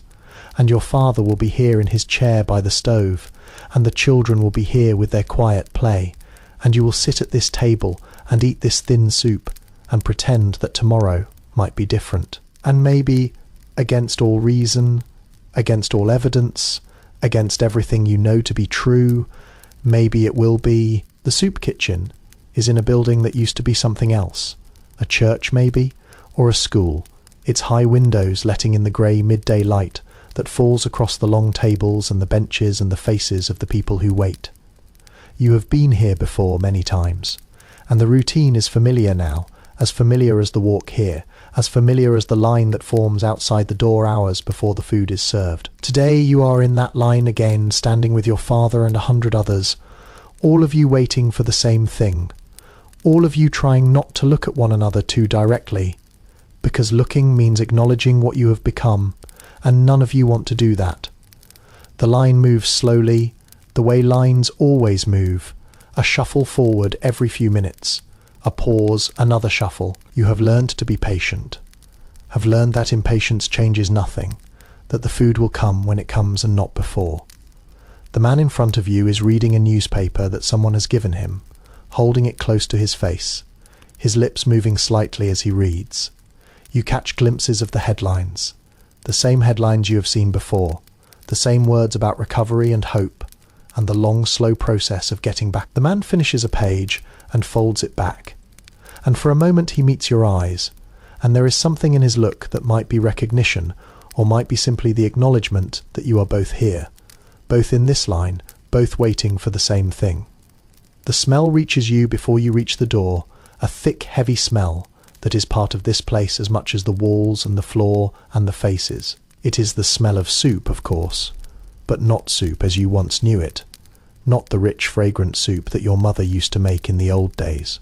This is soup made in vast quantities, soup made from whatever could be gathered and boiled and seasoned just enough to make it edible. It smells of vegetables and bones and the faint greasiness of fat, and beneath that there is another smell, the smell of the steam that rises from it, the smell of the room where it is served, the accumulated smell of all the meals that have been served here, all the bodies that have passed through, all the hours that have been spent waiting in this place. When you finally reach the door, when you step inside, the first thing that strikes you is the warmth. It is not the warmth of a fire or a stove, not the focused warmth of a small space heated by effort, but the diffuse warmth of many bodies packed into a room, the warmth of steam and breath and the small animal heat that people give off when they are crowded together. It is a strange warmth, almost suffocating after the cold outside, and it takes a moment for your body to adjust, for your senses to sort through the overload of sensation. The room is large, filled with long tables and benches, and at one end there is a serving line where women in aprons stand behind huge pots, ladling soup into bowls and passing out bread. The women are volunteers mostly. You have been told, women from the better parts of town who come here to help, to do their part, to feel useful in a world where usefulness is hard to find. They are efficient. These women moving with a practiced economy that speaks of many hours spent in this place. Some of them smile, some of them do not, but all of them move quickly, keeping the line moving, You take your place in the serving line, your father beside you, and you watch as the people ahead of you receive their portions. A bowl of soup, a piece of bread, a small cup of coffee if there is coffee today. It is not much, never enough, but it is something, and you have learnt to be grateful for something. The woman who serves you has kind eyes, tired but kind, and she gives you an extra piece of bread without being asked, a small gesture that makes your throat tighten in a way you do not expect. You nod your thanks, not trusting your voice, and you move on to find a place at one of the long tables. The benches are hard, the tables scarred with years of use, but you hardly notice. You sit down with your bowl and your bread, and you begin to eat, slowly, making it last, letting the warmth of the soup spread through your body. The soup is thin, thinner than what your mother makes, but it is hot, and it fills a space that has been empty too long. The bread is stale, a day old at least, but it softens in the soup and becomes something almost good. You eat without thinking, your body taking over, doing what it needs to do around you. The room is full of the sounds of eating, the clink of spoons against bowls, the murmur of quiet conversation, the occasional cough or clearing of a throat. No one speaks loudly here. There is a kind of unwritten rule, a understanding that this place is for eating, for the serious business of getting food into hungry bodies, and that talk can wait. But there is talk too, quiet and careful, the kind of talk that people engage in when they are not quite sure who is listening. The man across from you, a thin man with hollow cheeks and eyes that seem too large for his face, speaks to no one in particular. His voice low and rough. He says he heard the WPA is hiring again, that they are taking men for a project out near the river, something to do with bridges or roads or maybe both. He says a friend of his cousin got on last week, got a real job with real pay, enough to feed his family and pay the rent, and maybe even save a little. The man speaks with a kind of desperate hope, as if saying the words out loud might make them true, and the people around him listen, nodding, storing the information away for later use. Another voice joins in. A woman this time, her voice tired but sharp. She says the WPA is all well and good, but they do not take everyone, that there are rules and quotas and waiting lists that stretch for months. She knows because her husband has been trying for months, has filled out forms and stood in lines and waited and hoped, and nothing has come of it. The man across from you nods again, his hope not quite dimmed but shadowed now. And the conversation moves on to other things, other rumours, other small pieces of information that might or might not be true. You listen as you eat, storing it all away, the way you have learned to store everything, because you never know what might be useful. There is talk of a strike somewhere, a factory where the workers have walked out demanding better pay or shorter hours, or simply the right to be treated like human beings. The talk is cautious, careful, because strikes are dangerous things, because speaking in favour of a strike can bring trouble you do not need. But there is admiration too, a grudging respect for the men who have stood up and said enough, who have risked everything for the chance at something better. Someone mentions the CCC, the Civilian Conservation Corps, the programme that sends young men to work in the forests and the parks, building trails and planting trees and earning money that gets sent home to their families. You have thought about this before, have wondered if you are old enough, if you could leave, if your family could manage without you. The man talking about it now says his son went, says the boy writes letters home about the mountains and the trees and the clean air, says he has never been healthier, says the money he sends has kept the family going through the worst of it. You listen, and you think, and you file it away with all the other possibilities. The woman beside you, a heavy woman with grey hair and hands that are rough from work, speaks up about something else entirely. She says her neighbour had a baby last week, a healthy boy, born at home because there was no money for a hospital. She says the baby is doing well, that the mother is doing well, that the whole neighbourhood has been helping out, bringing food and old clothes, and whatever else can be spared. She says it with pride, this woman, as if the baby's birth is a victory for everyone, a small triumph against the greyness that threatens to swallow everything. You think about this as you finish your soup, about the way people help each other when there is nothing else. You have seen it yourself, have watched your mother share what little she has with neighbours who have even less, have seen your father give a few coins to a man on the street, even though those coins could have bought bread for his own family. It makes no sense, this giving, this sharing of scarcity, but it happens anyway, because people are people, and because helping others is the only thing that makes the hard times bearable. When your bowl is empty, you sit for a moment longer, not wanting to leave the warmth, not wanting to go back out into the cold. But others are waiting for your place, others who need to sit and eat and warm themselves, and so you stand gathering your bowl and your spoon and carrying them to the place where dirty dishes are collected. The woman with the kind eyes is there, and she smiles at you again, and you nod again, and then you are moving toward the door, your father beside you, stepping back out into the grey afternoon. The street outside is the same street, the same grey buildings and grey sky and grey faces, but something feels different now. Lighter maybe, or at least less heavy. The soup has done its work, has filled the empty space and warmed the cold places.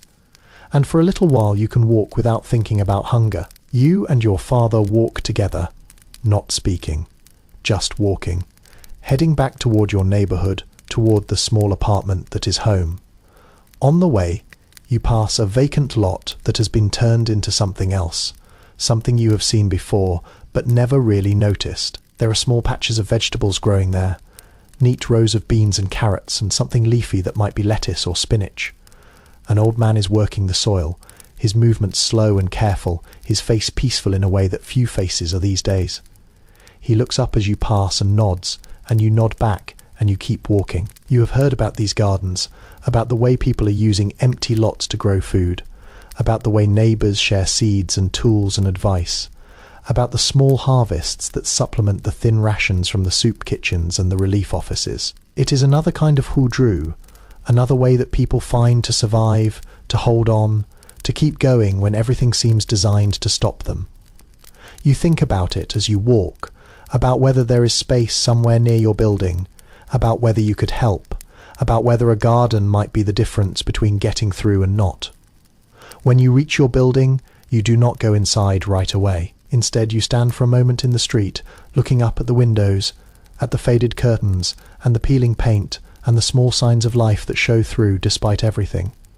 Through one window you can see a woman moving, your neighbour Mrs. Garrow, her shape visible through the thin fabric, going about her day in the same way you go about yours. Through another window there is a child's face, pressed against the glass, watching the street below with the endless curiosity that children have even in times like these. You go inside finally, climbing the stairs to your floor, and as you walk down the hallway you hear voices, the sound of women talking somewhere nearby. It is coming from Mrs. Garrow's apartment, the door slightly ajar, and as you pass, you catch glimpses of the scene inside. There are several women there, your mother among them, sitting around a table with piles of clothing spread out before them. They are talking and laughing, actually laughing, the sound bright and unexpected in this place of grey silence. Your mother looks up as you pass and catches your eye, and she smiles, a real smile that reaches her eyes, and you feel something warm spread through your chest that has nothing to do with soup. She gestures for you to come in, and you do, stepping into the crowded apartment with its mismatched furniture and its walls covered in the same kind of faded paper as your own place. The women nod at you, acknowledging your presence, and then return to their work and their talk. They are exchanging clothes.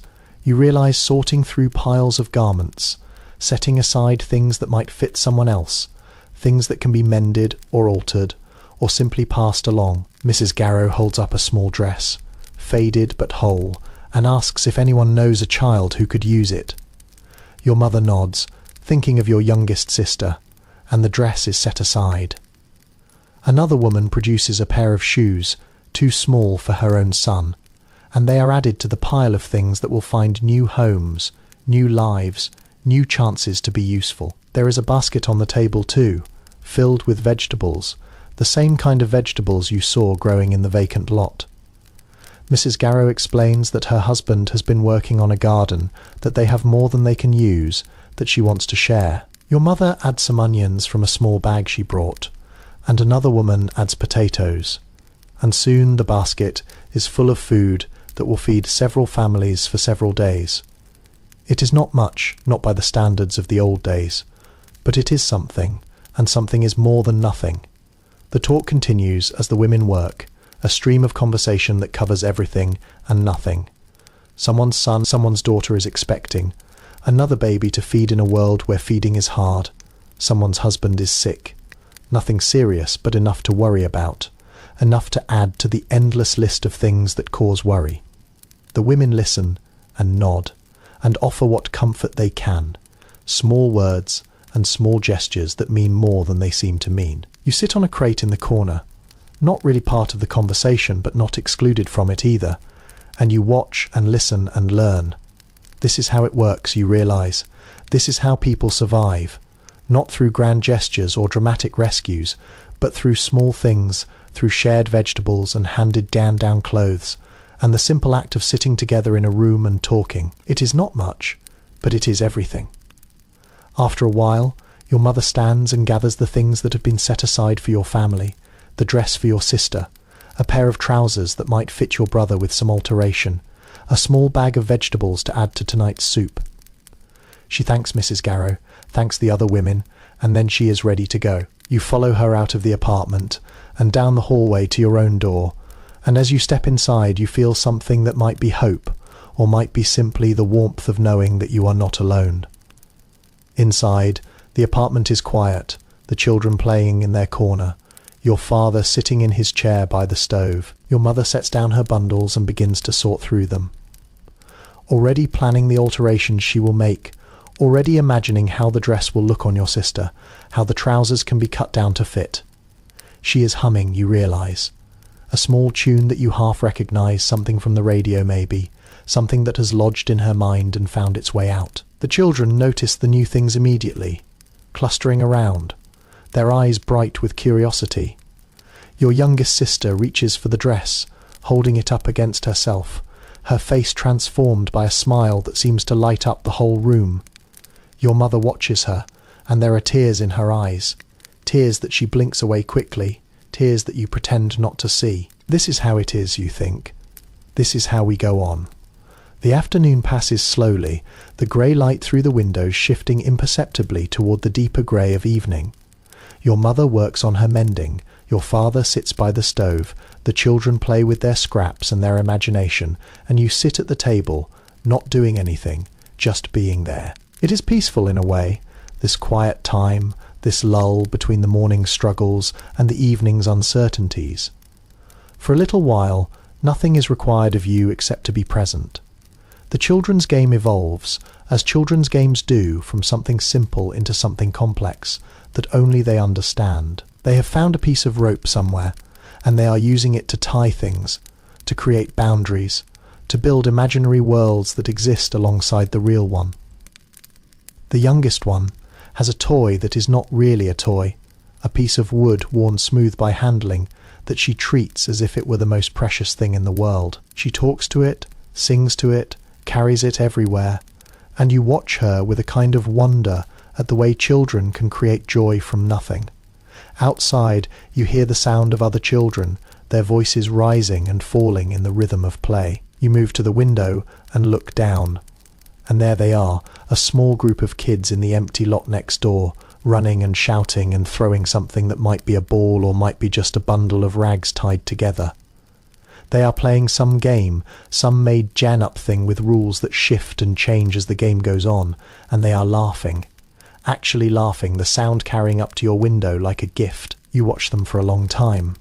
These children who have nothing, and yet seem to have everything. They run on the hard-packed earth, their shoes worn, thin, their clothes patched and faded, their faces bright with the pure joy of movement.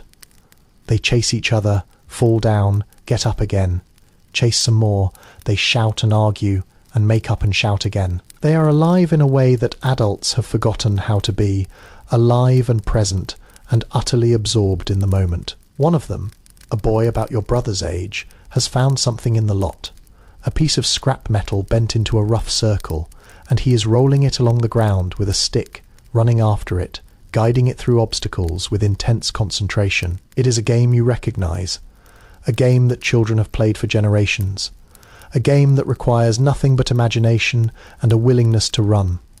The others join in, taking turns with the stick and the wheel, their voices rising in excitement as they compete and cooperate in equal measure. You think about your own childhood, about the games you used to play before everything changed, before the world became grey and hard and hungry.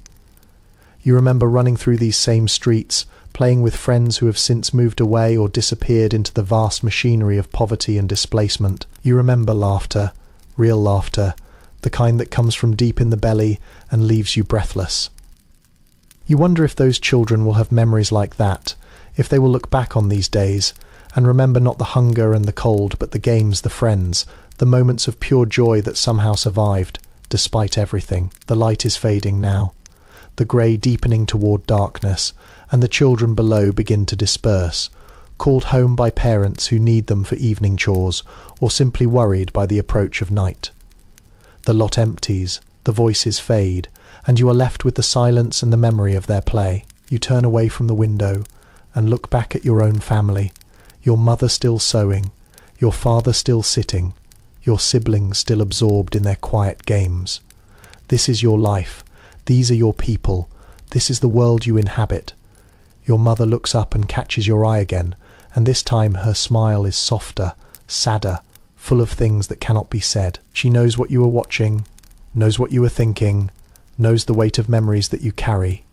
She does not speak, but she does not need to. The understanding between you is complete, wordless, a thread that connects you across the space of the room.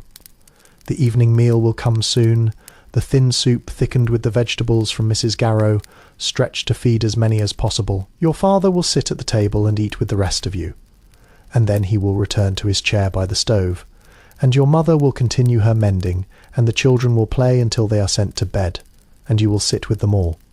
Part of this family, part of this life, and tomorrow you will do it all again, the walking, and the waiting, and the hoping, and the disappointment. But tonight there is this. There is the memory of children's laughter. There is the warmth of shared vegetables and handed jan-down clothes. There is the knowledge that you are not alone. And for now, that is enough. The afternoon stretches out before you like a long road with no end in sight. And you know that sitting here, in the relative warmth of the apartment, is not an option. The morning's efforts brought nothing. The soup kitchen filled your stomach for a few hours, but the emptiness is already returning, and there is still half a day to get through before you can justify going home. Your father has gone somewhere else, some other line, some other hope, and you are on your own now, responsible for finding something, anything that might help your family survive another day. You walk toward the part of town where the factories used to be, where the warehouses still stand, even if they are mostly empty, where there might be work of some kind, any kind, for someone willing to do anything. The streets change as you walk, the tenements giving way to larger buildings, the small shops replaced by loading docks and chain-link fences, and the blank walls of buildings that have no windows, because they were never meant to be looked at. Here and there a truck is parked, its engine running, its driver nowhere to be seen. Here and there a man stands on a corner, watching, waiting, hoping for the same thing you are hoping for. A truck pulls up to a loading dock, and before it has fully stopped, there are men running toward it, appearing from nowhere, from doorways and alleys and the shadows between buildings. You run too, because running is what you do when there is a chance. Any chance, no matter how small. The driver climbs down from his cab and looks at the crowd of men, his face tired and resigned, and he points to 3 of them, just 3, and says something about unloading and 50 cents and following him inside. The rest of you stand there, breathing hard, watching as the lucky ones disappear through the dock door, and then slowly, silently you disperse, melting back into the shadows from which you came. You walk on. There is nothing else to do. A block further. A man is sweeping the sidewalk in front of a store, moving slowly, his broom making a soft, rasping sound against the concrete. He looks at you as you pass, and you look at him, and there is a moment of recognition, of shared understanding, and then you are past him, and he is still sweeping, and you are still walking. Another block, and there is a man loading boxes onto a truck, struggling with their weight, moving slowly because there is only one of him, and the boxes are many. You hesitate for just a moment, then approach, asking if he needs help. He looks at you, sizing you up, seeing the thinness of your frame, the hunger in your eyes, the desperation that you cannot quite hide. He nods, just once, and gestures toward the boxes. No mention of pay, not yet, but you do not ask. You simply start loading, lifting the heavy boxes, feeling the strain in muscles that have not had enough food to fuel this kind of work. The boxes are awkward, their corners digging into your ribs, their weight pressing down on your shoulders. You load one, then another, losing count, just moving, just working, just doing what needs to be done. The afternoon sun, pale and weak as it is, moves across the sky while you work. The man who hired you, if hired is the right word, works alongside you in silence. And slowly the truck fills, the boxes stacked and secured, the job nearly done. When the last box is loaded, when there is nothing left to move, you stand there waiting, trying to look like you are not waiting, trying to look like you expected nothing. The man reaches into his pocket and pulls out a few coins, holds them out to you, and you take them without counting, without looking, because looking might make them disappear. You thank him, and he nods, and then he is gone, climbing into his truck and driving away, leaving you standing there with a few coins in your hand, and the knowledge that this is what your life has become.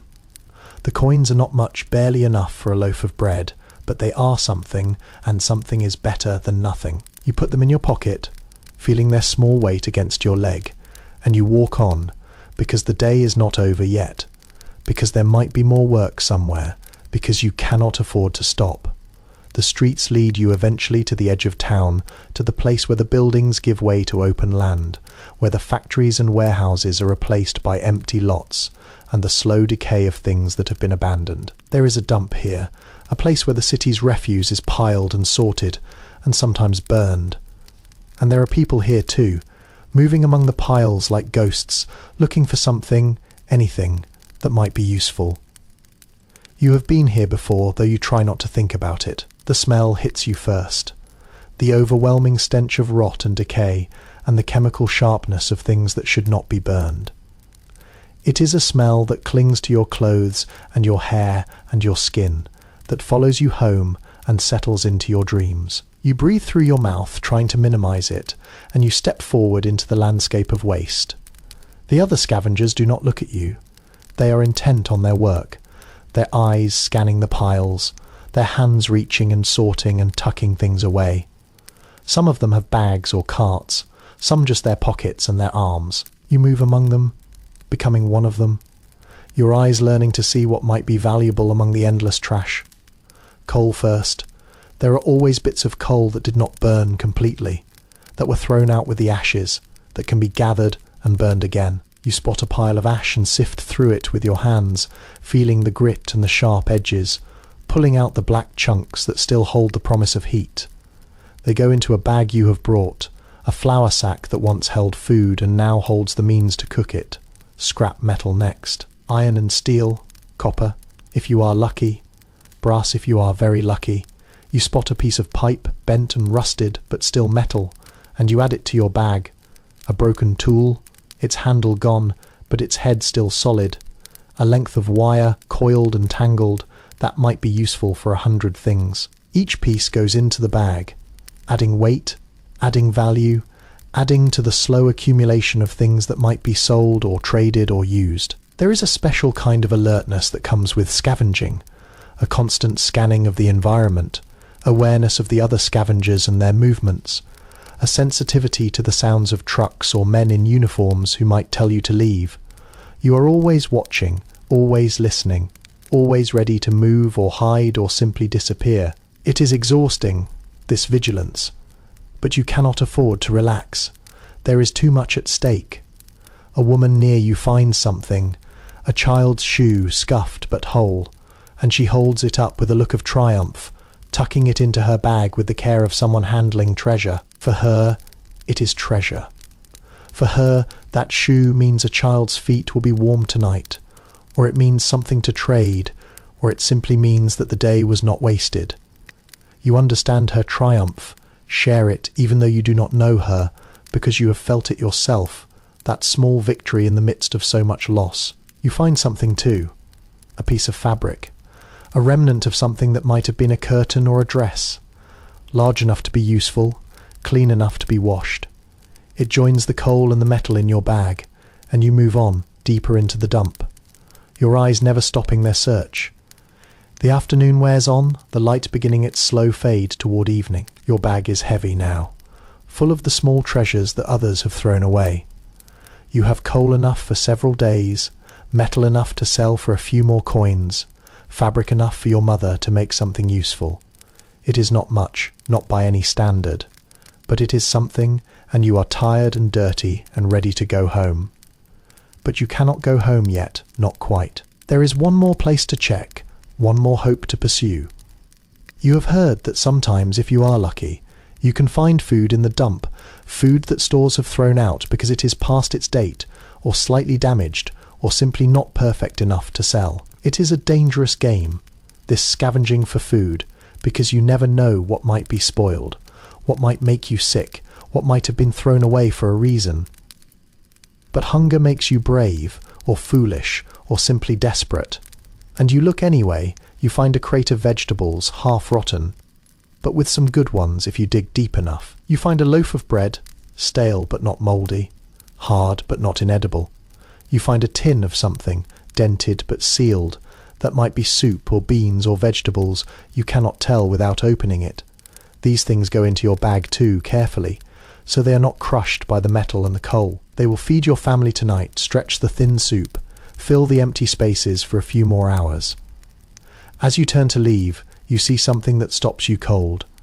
A man, an older man with grey hair and a face lined by years of hard living, is kneeling in the dirt, his hands working at something. As you watch, he pulls out a small object, holds it up to the light, and you see that it is a photograph, a picture of a woman and two children, faded and creased but still recognizable. The man stares at it for a long moment, his face unreadable, and then he tucks it carefully into his shirt, close to his heart, and resumes his searching. You look away, giving him whatever privacy this place allows, and you walk toward the edge of the dump, toward home. The walk back is long, your bag heavy on your shoulder, your body aching from the work, and the scavenging, and the constant tension of the day. The streets are quieter now. The afternoon sliding toward evening, the people disappearing into their homes or their shelters or whatever places they have found to wait out the night. You pass a man selling apples on a corner, the same man maybe or a different one, his box nearly empty, his face showing the same exhaustion you feel. You have no money to give him, nothing to spare, but you nod as you pass, and he nods back, and the gesture is enough.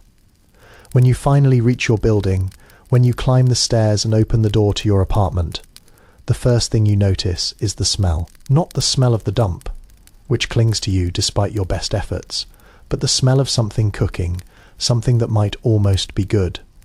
Your mother is at the stove, stirring a pot, and on the table there are vegetables and a sack of flour and other things that were not there this morning. She looks up as you enter, and her eyes take in your appearance, the dirt and the exhaustion and the heavy bag. And she does not say anything, but you can see the understanding in her face, the knowledge of what you have done and where you have been. She does not judge, does not scold, does not offer false comfort. She simply nods and turns back to her pot, and you know that you are home. You set your bag down and begin to empty it, showing her what you have found. The coal goes by the stove, ready to be used. The metal goes in a corner, to be sold when there is enough. The fabric goes on the table, and she picks it up, examining it, already planning what it might become. The food goes on the counter, the vegetables, and the bread, and the dented tin. And she looks at it with an expression that might be gratitude, or might be something else, something softer and harder to name. Your siblings gather around, drawn by the sight of food, their eyes wide with hope. Your mother shushes them gently, telling them to wait, that dinner will come soon, that there will be enough. You watch them, these small people with their thin faces and their hungry eyes, and you feel something that might be pride, or might be simply the satisfaction of having done something, of having contributed, of having made a difference, however small. Your mother sets aside some of the vegetables for tonight's soup, and she begins to work on the rest, cleaning and sorting and preparing them for storage. She moves with the efficiency of long practice, her hands knowing exactly what to do, her mind already planning the meals that these ingredients will become. You watch her, learning without knowing you are learning, absorbing the skills that will keep you alive in the years to come. There is a rhythm to this work, a kind of peace in it.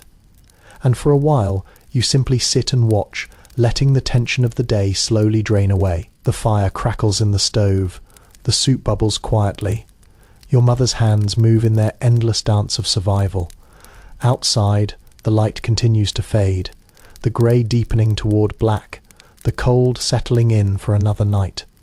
Inside, there is warmth and the smell of food and the quiet presence of family. Your mother begins to talk as she works, a low murmur of words that is more for herself than for you.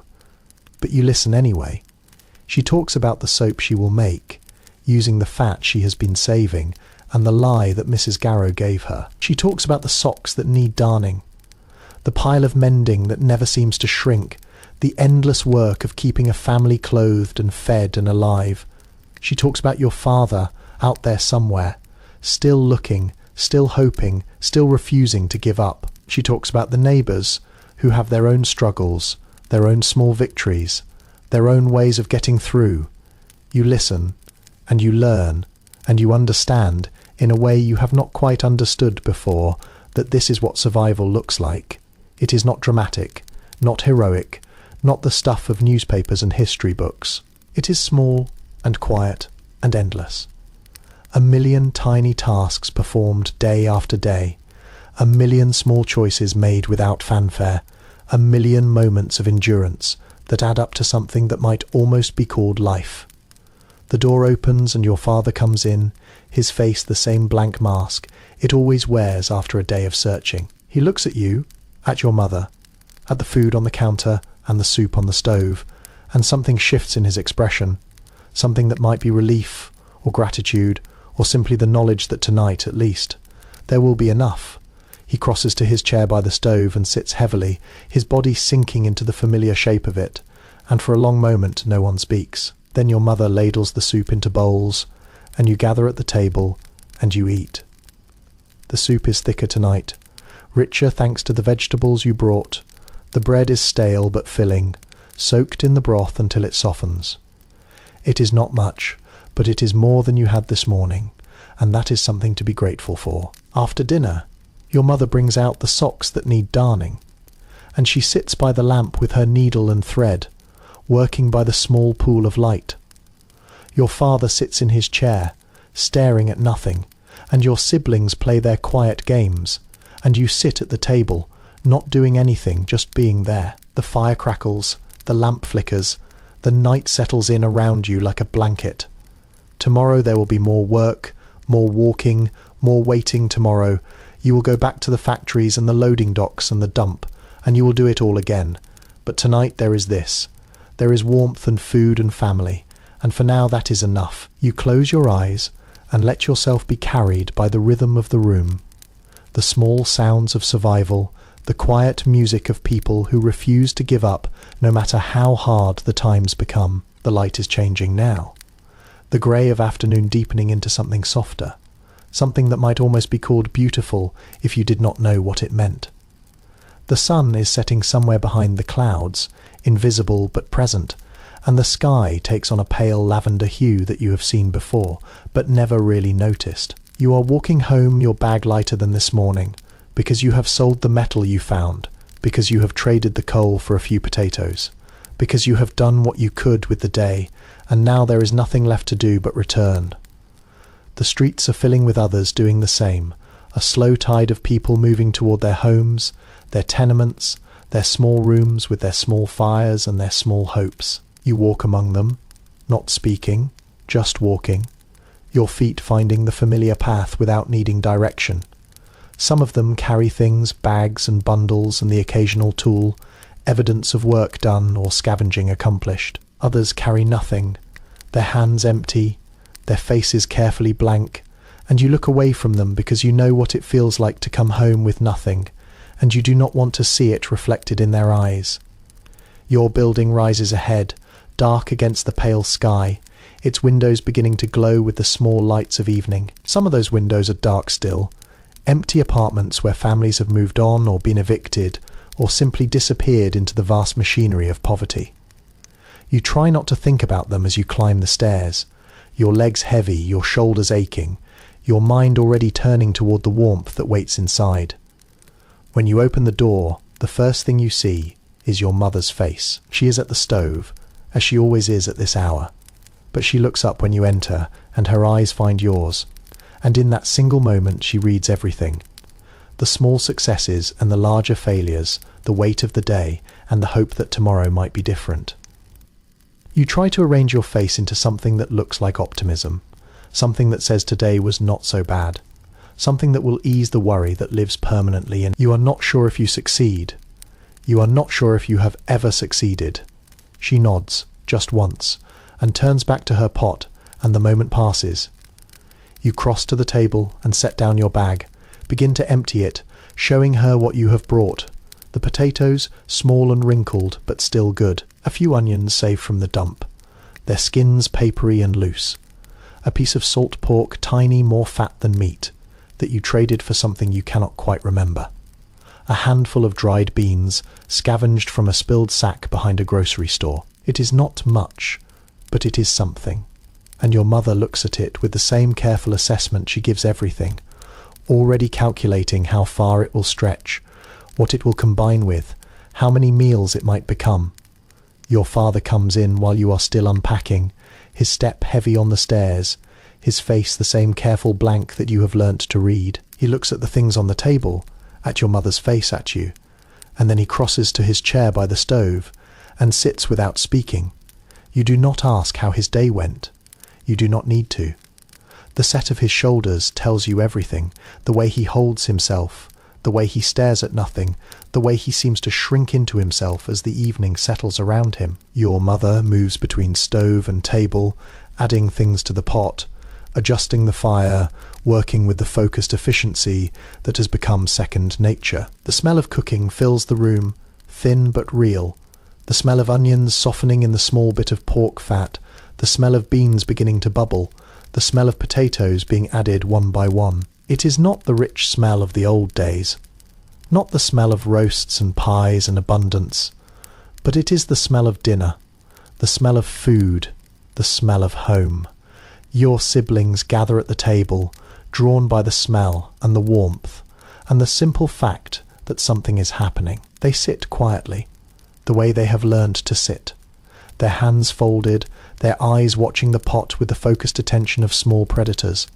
The youngest one's mouth is slightly open, as if she is already tasting, and you feel a rush of something that might be love, or might be pain, or might be both, so tightly woven together that you cannot separate them. The meal comes together slowly, each addition carefully timed, each ingredient stretched as far as it will go. The potatoes go into the pot, sliced thin to make them seem more numerous. The beans, already softened from soaking, add body to the broth. The salt pork, rendered down to its essence, flavours everything with its small richness. Your mother adds water, more water, stretching it further, and by the time it is done you have a pot of soup that will feed 7 people if they are careful, if they take small portions, if no one asks for more. You set the table together, a wordless choreography learned through repetition. Bowls in their places, spoons beside them, the loaf of bread that your mother baked yesterday set in the centre on its wooden board.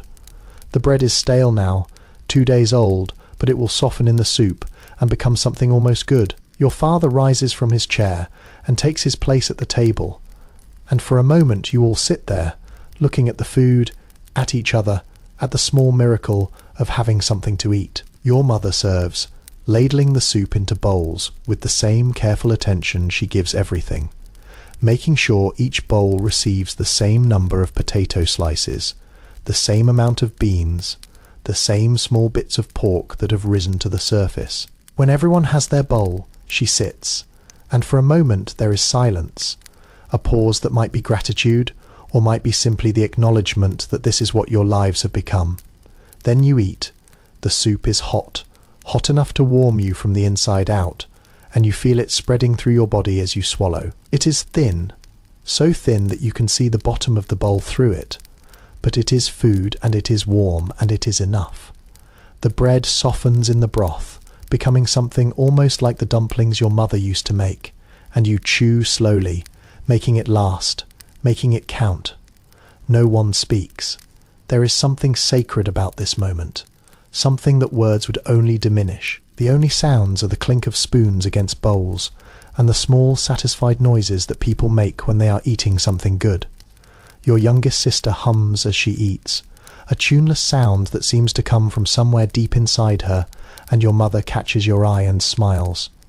A real smile that transforms her whole face, and for a moment everything is almost all right. When the bowls are empty, when the last of the soup has been sopped up with the last of the bread, you sit back with a feeling that is as close to contentment as you ever get these days. Your stomach is full, or full enough, and the warmth of the meal still radiates through you, and for a little while you do not have to think about tomorrow, or the next day, or the endless struggle that is your life. Your mother begins to clear the bowls, stacking them by the sink to be washed later with the same careful water that has been used for everything else today. Your father remains at the table, his hands folded in front of him, his eyes focused on something in the middle distance. Your siblings drift away from the table, returning to their corner, their quiet games, their small world of imagination and invention. You stay where you are, not ready to move, not ready to let go of this small moment of peace. The fire crackles in the stove, the lamp flickers on the table, casting dancing shadows on the walls. Outside, the night has fully fallen, the windows' dark mirrors reflecting the room inside. You are suspended in this moment, this small bubble of time between the day that is ending and the night that is coming. Your father speaks finally, his voice rough from disuse. He mentions tomorrow, the places he will go, the lines he will stand in, the hopes he will carry despite everything. He does not say much, just a few words, a sketch of a plan that you both know will probably come to nothing. But you nod, and you listen, and you let him have this small moment of purpose, this brief illusion of control. Your mother mentions a letter she received, passed along by a neighbour whose cousin knows someone who delivers mail. It is from your aunt, your father's sister, who lives far away in a place you have never seen. She writes that they are managing, that the children are growing, that they think of you often and hope you are well. The words are simple, ordinary, but they carry weight, they carry connection. They remind you that you are part of something larger than this room, this building, this city. You think about your aunt, about the cousins you have never met, about the distant place where they live. You wonder if it is better there. If the sun shines more often, if the jobs are more plentiful, if the lines are shorter, you wonder if you will ever see them, ever meet them, ever know them as anything more than names in a letter, passed from hand to hand. Probably not. But the thought of them is comforting anyway. The knowledge that somewhere in this vast country there are people who share your blood, who carry your name, who might be sitting around their own table at this very moment. Thinking of you, the conversation drifts, touches on other things, other fragments of news that have reached this small room through the network of neighbours and friends and chance encounters. Someone's son has found work with the WPA building roads, earning a regular paycheck. Someone's daughter has married, a small ceremony with no money for a real wedding but love enough to make up for it. Someone's family has moved on, headed west toward California, where they say there are oranges growing on trees, where they say a man can find work if he is willing to work. You listen to these stories, these small pieces of other lives, and you file them away with everything else. They are not just stories, you realise. They are evidence that things can change, that luck can turn, that there is a world beyond this room where people still... It is easy to forget that. Easy to let the grey days convince you that nothing will ever change. The stories remind you, they keep something alive inside you that might otherwise die. Your mother brings out the radio, the old wooden box with its cracked dial and its faint smell of dust and electricity. She turns it on carefully, the way you handle precious things. And there is a moment of static, of crackling, of the strange empty sound that comes from nowhere. Then a voice emerges, faint but clear, speaking words that seem to come from another world entirely.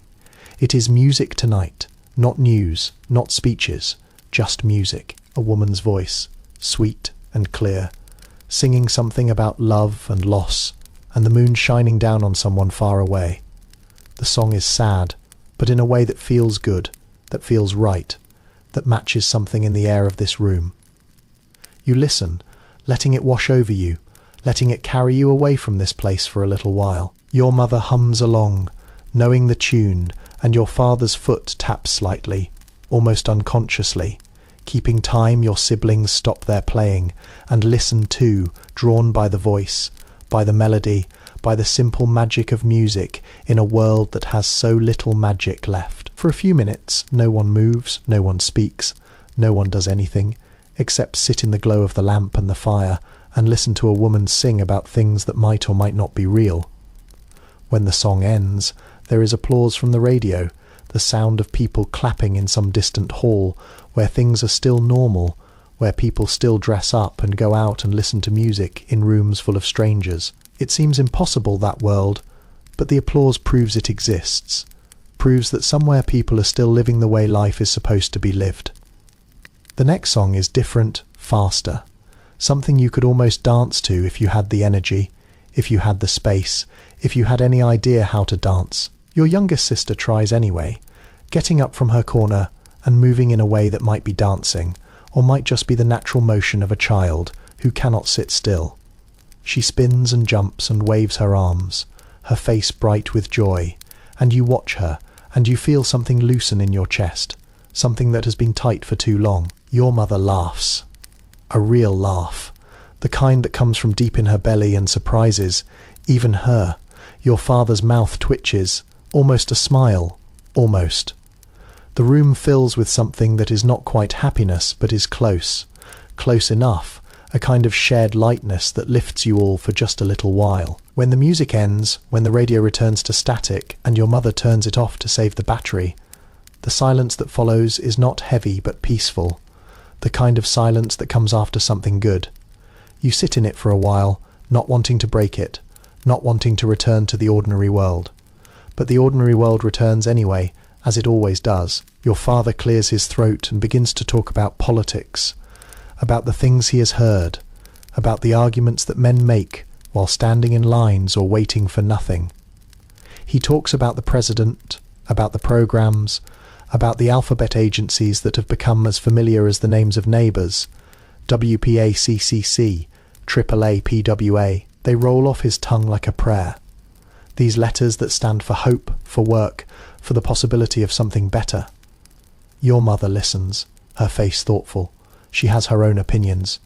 You know, though she rarely expresses them in front of your father. But tonight she speaks, quietly, carefully, saying that she has heard the programs help some people but not others, that the lines are still long, that the soup kitchens are still full. She does not argue, not exactly, but she offers another perspective, a different way of seeing the same things.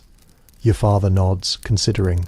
He has heard these arguments too, has made some of them himself in quieter moments. The truth is complicated, he says. The truth is that nothing is simple, that every solution creates new problems, that the only thing anyone can do is keep going, keep trying, keep hoping that tomorrow will be better than today. The conversation turns to strikes, to the workers who have walked out of factories, demanding better pay, better conditions, the simple dignity of being treated like human beings. There is danger in this talk. You know, danger in speaking too loudly, in taking sides too openly. But here, in this room, with these people, it is safe.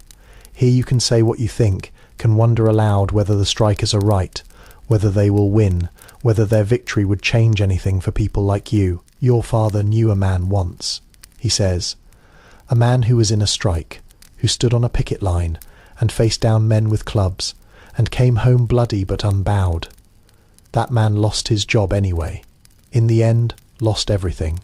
But he never regretted standing up.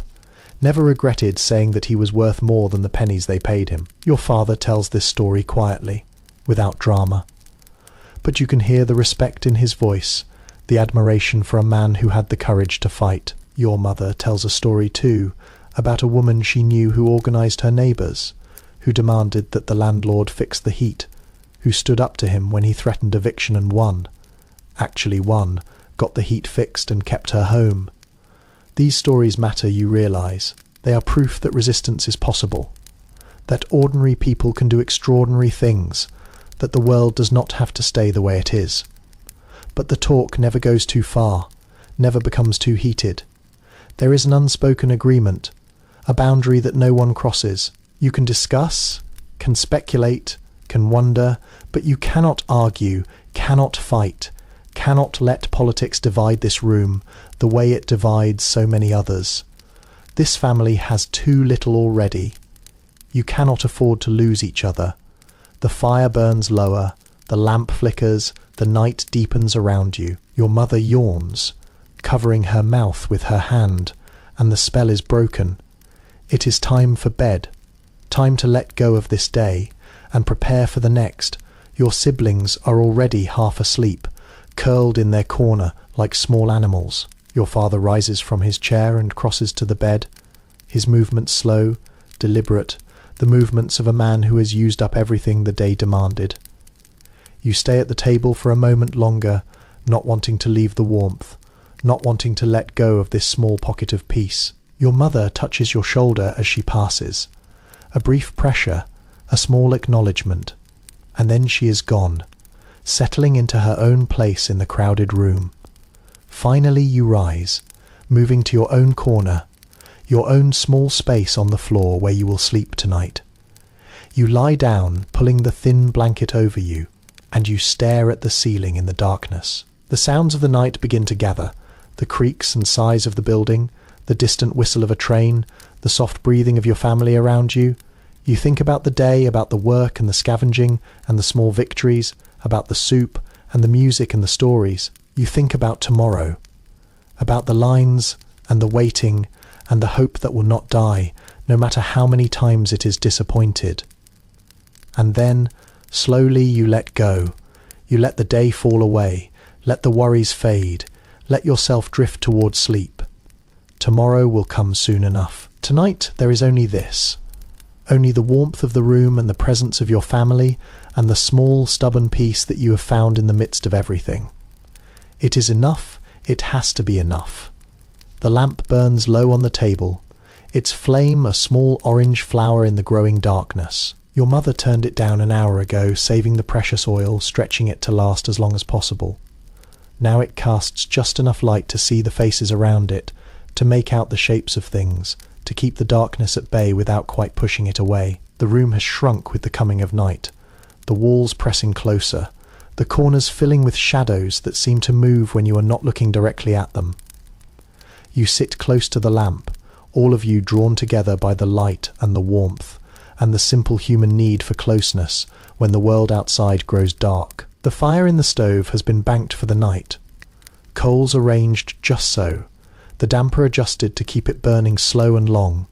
It will not last until morning, you know that, but it will keep the worst of the cold away for a few more hours. The warmth it radiates is gentle now. Not the fierce heat of the cooking fire, but something softer, something that seems to gather in the centre of the room and spread outward in slow waves. You can feel it on your face, on your hands. The last gift of the day before the night claims everything. Your father sits in his chair, his hands folded in his lap, his eyes on the flame of the lamp. He does not speak, does not move, does not seem to be thinking about anything in particular. This is what he does at night, this quiet watching, this letting go of the day's struggles. You have learned to leave him to it, to let him have this small space of silence in a life that offers so little peace. Your mother has a book in her hands, an old book, its cover worn, and its pages soft with handling. It is the Bible, the only book you own, passed down through generations, carried across oceans, held on to through everything. She opens it carefully, the way you handle precious things, and she begins to read, her voice low and steady, filling the room with words that are older than anyone here, older than this country, older than anything except the darkness itself. The story is familiar, one you have heard many times. It is about a man who lost everything, who suffered and struggled and questioned. It is about faith, about holding on even when there is no reason to hold on, about believing that something larger than yourself is watching, is caring, is keeping track of every tear and every sorrow. Your mother reads slowly, letting each word settle, letting the meaning sink in. Your younger sister leans against her, half asleep, her eyes drifting closed and then opening again, fighting the pull of sleep to hear just a little more. When the reading is done, your mother closes the book and sits for a moment in silence. Then she begins to talk about the story, not preaching, not teaching, just sharing what it means to her, what it has always meant. She talks about patience, about endurance, about the way that suffering can make you stronger if you let it. She talks about hope, about the belief that morning always comes, that winter always ends, that nothing lasts forever, not even this. Your father stirs in his chair, and for a moment you think he might speak, might add something to what your mother has said, but he only shifts, settling deeper into his silence, and the moment passes. You understand. Some things do not need words. Some things are better left in the quiet. Your mother turns to another kind of teaching now, the practical kind that matters just as much as the stories. She has a newspaper borrowed from a neighbour, several days old but still full of news you have not heard. She spreads it on the table, smoothing its creases, and she points to words, sounding them out, asking your younger siblings to read along. This is how they learn, how all of you learned, in the flickering light of a lamp with a patient mother guiding the way. The newspaper is full of things that are hard to understand, words about politics and economics and events in places you have never seen. But your mother does not try to explain all of that. She picks the simple things, the headlines, the advertisements, the human stories that even children can grasp. She points to a word, and your brother sounds it out, slowly, carefully. And when he gets it right, she smiles and nods and moves to the next one. You watch them, these small people struggling with words, and you feel something that might be pride, or might be simply the warmth of watching something good happen in a world where good things are rare. They will not go to school, most of them not regularly, but they will learn anyway, because your mother will teach them, because learning is the one thing no one can take away. The lesson continues for a while, the quiet voices rising and falling, the lamp flickering with each breath of air that moves through the room. Then your mother folds the newspaper carefully, setting it aside to be returned tomorrow. And she looks at the children with an expression that is part love and part worry, and part something else you cannot name. It is time for prayers, now the nightly ritual that has been part of this family for as long as anyone can remember. The children kneel by their beds or by the chairs, or simply where they are, and they fold their hands and close their eyes and speak to a God they cannot see. Their voices are soft, a murmur of words that blend together into a single sound, a kind of music that fills the room with its simple faith. Your mother prays too, silently, her lips moving without sound, her eyes fixed on something in the distance that only she can see. You wonder what she is saying, what she is asking for, what promises she is making in the quiet of her heart. Probably the same things she always prays for, the same things any mother would pray for: food enough to feed her children, warmth enough to keep them alive, hope enough to get through another day. Your father does not pray, not outwardly, but you see his lips move once, twice, and you know that he is saying something, somewhere deep inside himself. It is hard to know what men believe when they have lost so much, when the world has taken everything and given nothing back. But you know that he believes in something, that he holds on to something, because otherwise he would not still be here, would not still be getting up every morning and going out into the cold to look for work that does not exist. You pray too in your own way, not with words but with something deeper, something that comes from a place you cannot name. You pray that tomorrow will be different, that something will change, that the long grey line of... You pray for your family, for their health, for their safety, for the simple chance to keep going. You pray for the strength to endure whatever comes next. When the prayers are done, the children climb into their beds, the big bed they all share, curling together for warmth like puppies in a basket. Your mother tucks them in, pulling the thin blankets up, smoothing the worn fabric, touching each small face with a gentleness that seems to come from somewhere outside herself. They are asleep almost before she finishes, the day having taken everything they had to give. You and your parents remain by the lamp for a while longer, none of you speaking, none of you ready quite yet for the darkness of sleep. The silence is comfortable, familiar, filled with the small sounds of the night. The fire settles in the stove, a soft rustle of coals. The building creaks around you, its old bones shifting in the cold. Somewhere, in another apartment, a baby cries briefly, and then is quiet. Your mother speaks finally, her voice low. She mentions the neighbours downstairs, the ones with the new baby, the ones who have been struggling even more than you have. She worries about them, she says, worries about the baby, about whether they have enough to eat, about whether they will make it through. She has given them what she could, a few potatoes, some of the soup, but it never feels like enough.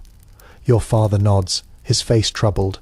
He knows those neighbours, has stood in lines with the husband, has walked the same streets looking for the same work. They are good people, he says, decent people, the kind who do not deserve what is happening to them. But deserving has nothing to do with it. Not anymore. Everyone deserves better, and no one gets it. The conversation turns to others, to the ones who have already fallen, who have lost their homes, who have drifted away to parts unknown. There was a family on this floor, just last year, a mother and father and 3 children. They are gone now, evicted, disappeared into the vast army of the homeless that roams the streets and rides the rails. You wonder where they are tonight, whether they are warm, whether they have found some place to sleep. You hope so, but you know that hoping does not make it so. The lamp flickers, burning low, and your mother turns it down even further, stretching the last of the oil as far as it will go.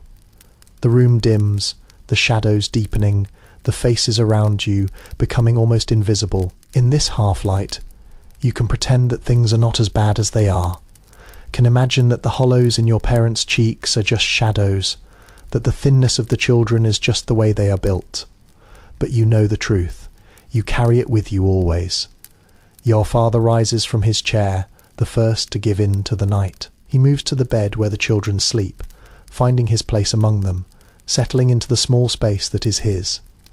Your mother follows, pausing to touch your shoulder as she passes, a brief pressure that says everything words cannot. Then she too is gone, swallowed by the darkness of the bed, and you are alone by the dying lamp. You sit for a moment longer, not wanting to leave the light, not wanting to surrender to the night. But the lamp will not last, and the cold is creeping in, and your body is heavy with the exhaustion of the day. You rise finally, moving to your own small space, your own thin blanket on the floor. You lie down, pulling the blanket over you, and you stare into the darkness. The sounds of the night gather around you, a symphony of small noises that you have learnt to read like a language. The building settles, wood contracting in the cold, a series of soft creaks and pops that seem to come from everywhere and nowhere. The wind moves outside, pressing against the windows, finding its way through cracks you did not know existed. It makes a thin whistling sound, high and lonely, that seems to speak of all the emptiness in the world. From somewhere in the distance, you hear a train whistle, that same sound you heard this morning, that same lonely cry carried across the cold air. You think about the men in the boxcars, the ones with no homes, no beds, no families to curl up beside. You think about them huddled together for warmth, moving through the night towards somewhere that might be better, or might be exactly the same.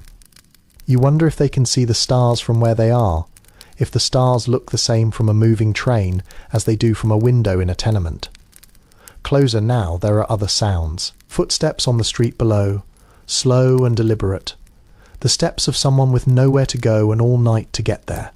You imagine him, this night walker, this ghost of the streets, moving through the darkness, with his hands in his pockets and his collar turned up against the cold. He is not looking for anything, you think, just walking, just moving, because stopping means facing the truth of his situation, and he is not ready for that yet. The footsteps pause, as if the walker has stopped to look at something, and then they continue, fading into the distance until you cannot hear them anymore. You wonder where he will sleep tonight, whether he has found some doorway, some alley, some small space out of the wind. You wonder if he is hungry, if he has eaten today, if he remembers what it feels like to be warm and full and safe. Another sound now, sharper, more urgent, a siren in the distance, rising and falling, the sound of police or ambulance or fire, someone else's emergency being played out in the night. You listen to it until it fades, until the silence returns, and you try not to think about what it might mean. There is so much trouble in the world, so much pain, so much suffering. You cannot carry it all. You can only carry your own. The silence settles again, thicker now, heavier. You can hear your family breathing, the soft rhythm of sleep, the occasional sigh or shift as someone turns in their dreams. Your youngest sister murmurs something, a word you cannot make out, and then she is quiet again. They are here, all of them, close enough to touch, close enough to warm. This is something, you think, This is everything. Outside, the night continues its slow march toward dawn. The stars are out. You know, even though you cannot see them from here, they are scattered across the sky like hope, like promises, like small points of light in an infinite darkness. People have been looking at those stars for thousands of years, have been finding meaning in them, comfort in them, guidance in them. You look at them now through the window, and you try to find the same comfort. But the stars are far away, and the cold is close, and the worries that live in your chest will not be silenced by distant light. You think about tomorrow, about the lines and the waiting and the hope that will probably come to nothing. You think about your father, who will get up and go out again despite everything. You think about your mother, who will stretch nothing into something and make it feed you all. You think about the children, who deserve so much more than this life can give them. The thoughts circle, endless, exhausting, but slowly they begin to fade, worn down by the sheer weight of the day. Your body is heavy, your eyes are heavy, your mind is finally, mercifully, beginning to slow. The sounds of the night become softer, more distant, as if they are receding into another world. The cold becomes less sharp, or perhaps you are simply too tired to feel it. You drift, not quite asleep, not quite awake, suspended in that borderland where dreams begin to form. You see things, fragments, images that make no sense but feel real anyway. Your mother's face, young and happy, the way it looked in the old days. Your father's hands, strong and sure, building something you cannot see. The children running in sunlight, their laughter bright and clear. These are memories, you know, or hopes dressed up as memories. They are not real, not anymore, maybe not ever, but they are something. They are comfort. They are the small gifts that the mind gives itself when the world offers nothing. The train whistle sounds again, distant, mournful. The last thing you hear before sleep finally claims you. It carries you down that sound, down into the darkness where there is no cold, no hunger, no worry, down into the place where for a few hours you can forget everything. Tomorrow will come, with all its struggles and disappointments. But tonight there is this. There is sleep. There is the warmth of your family beside you. There is the small, stubborn peace that comes from simply surviving another day. It is not much, but it is enough. It has to be enough. The last ember of consciousness fades slowly, like the final glow of the banked fire, and you slip into that place between waking and sleeping, where thoughts drift free of their anchors. Your body is heavy on the floor, the thin blanket barely enough, but you are too tired to feel the cold anymore. The day has taken everything, has pulled from you every reserve of strength and hope and endurance, and now there is nothing left except this slow drift toward oblivion. In this borderland, the mind does strange things. It reaches backward, pulling up memories you did not know you still carried. You see yourself years ago, a different child in a different world, running through streets that were not grey then, or at least you do not remember them as grey. There was a birthday party once, you think, with cake and candles and the faces of children who have long since scattered to places unknown. You can almost taste that cake, the sweetness of it, the richness, the way it seemed to melt on your tongue. It was just cake, ordinary cake, but now it seems like a miracle, like something from a story about a world that never really existed. The memory shifts, becomes something else. You are sitting at a table, a real table with a cloth on it, and there is food everywhere, more food than you have seen in years. Roasted meat and potatoes and gravy, vegetables glistening with butter, bread still warm from the oven, pies cooling on the windowsill. Your mother is there, but she looks different. Younger, her face unlined by worry, her hands still smooth from a life that had not yet worn her down. Your father is there too, laughing at something, his whole body shaking with the joy of it. The children are there, all of them, their cheeks full, their eyes bright, their voices raised in the happy chaos of a family meal. You reach for the food, your hand moving toward a piece of meat, so tender it falls apart at the touch. And then something shifts and the table is gone, the food is gone, the family is gone, and you are alone in the darkness with nothing but the memory of hunger and the hunger itself, which has not forgotten you even in sleep. Your stomach clenches, a small spasm that reminds you that you are still here, still in this body, still in this life.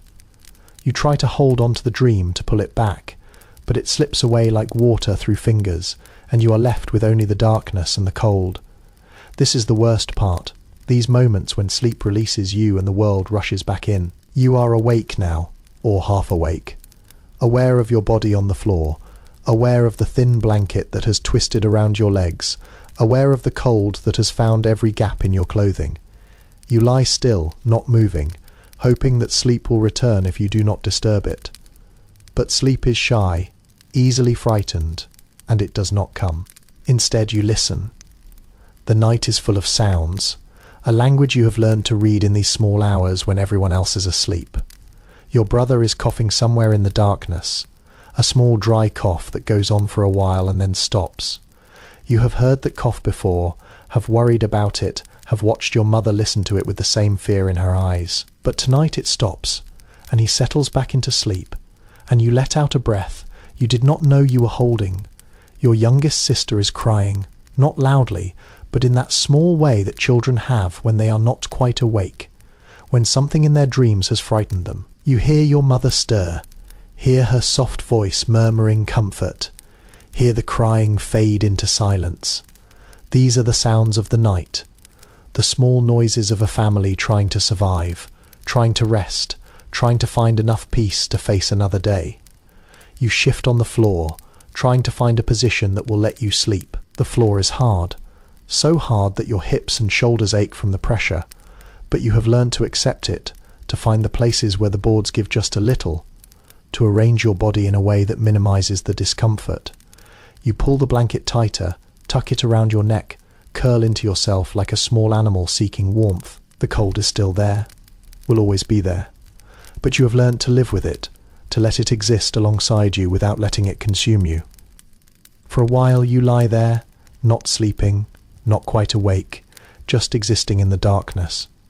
Your mind drifts again, not to memories this time, but to fantasies, to the what-ifs and if-onlys that visit you in these quiet hours. What if your father found a job tomorrow? A real job with regular pay? What if you could move to a better place? A place with walls that kept out the cold and windows that let in the sun?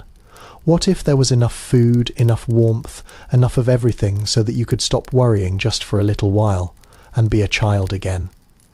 The fantasies are sweet, almost painful in their sweetness. You imagine your mother's face when you tell her the news, the way her eyes would light up, the way her shoulders would straighten, as if a great weight had been lifted. You imagine a real meal, a dinner with meat and vegetables, and maybe even dessert, the kind of meal that belongs to the world before, the world you can barely remember. You imagine new clothes, clothes without patches, clothes that fit properly and keep out the cold. You imagine a future, a real future, where things are not like this anymore. But the fantasies fade too, replaced by the steady presence of the present. You are still here, still on this floor, still hungry, still cold. Nothing has changed. Nothing ever changed. The hope that flares in these small hours is dangerous. You have learned because hope makes the disappointment harder. Better to expect nothing, to accept what comes, to get through each day without asking for more. Sleep begins to creep back, slowly, tentatively, like a cat approaching a stranger. You feel it at the edges of your consciousness, a soft darkness that promises rest without dreams. You let it come, let it wrap around you, let it carry you down into a place where there is no cold, no hunger, no worry. For a little while you can forget. And then the dreams come anyway, unbidden, unstoppable. You are walking down a street you do not recognize. But it is not the street of your waking life. The buildings are bright, painted in colours that seem to glow, and the windows are full of things you have only seen in pictures. Food, so much food piled high in displays that go on forever. Bread and cheese and fruit and meat. Everything you could ever want, and no one is stopping you from taking it. You reach out and take an apple, red and shining, and it feels real in your hand, heavy and cool. You bring it to your mouth and bite, and the taste explodes across your tongue. Sweet and sharp and so perfect that you almost cry. You eat it all, core and all, and then you reach for another and another and another, and each one is as perfect as the first. This is what it feels like to be full, you think. This is what it feels like to have enough. The dream shifts, becomes something else. You are with your father, but not the father you know. The tired man in the chair by the stove. This father is young, strong, his face unlined by worry, his eyes bright with purpose. He is working, building something, his hands moving with the easy confidence of a man who knows what he is doing. You watch him, proud of him, proud to be his son, and then he looks up and sees you and smiles. And the smile is so full of love that your heart aches with it. You try to speak, to tell him something, but the words will not come.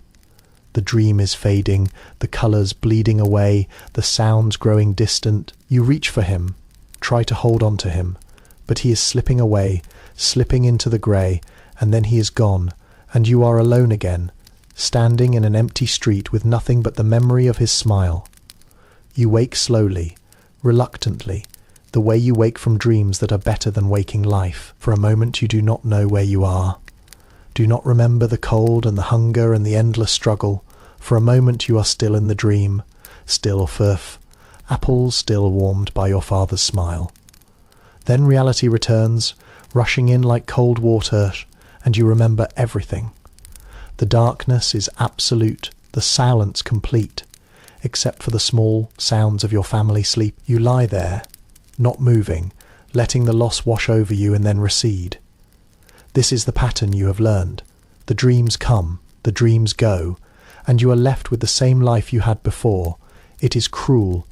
This gift of dreaming, this brief taste of a world that does not exist. But it is also kind because for those few moments you believed, for those few moments you had enough. Your stomach clenches again, a reminder that the hunger is real, that the apples were only dreams. You press your hand against it, as if you could push the hunger away, and you try to find your way back to sleep. The night is still long, the dawn still far away, and there is nothing to do except wait and rest, and hope that sleep will come again.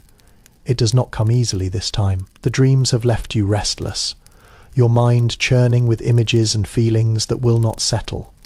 You think about the apples, about the taste of them, about the way it felt to be full. You think about your father's smile, the way it looked in the dream, the way it used to look in the old days before everything changed. You wonder if he dreams too, if he visits the same worlds in his sleep, if he wakes with the same loss. The cold is deeper now, the fire having burned down to almost nothing. You can feel it in your feet, in your hands, in the tip of your nose. You pull the blanket tighter, curl smaller, try to preserve whatever warmth your body still generates.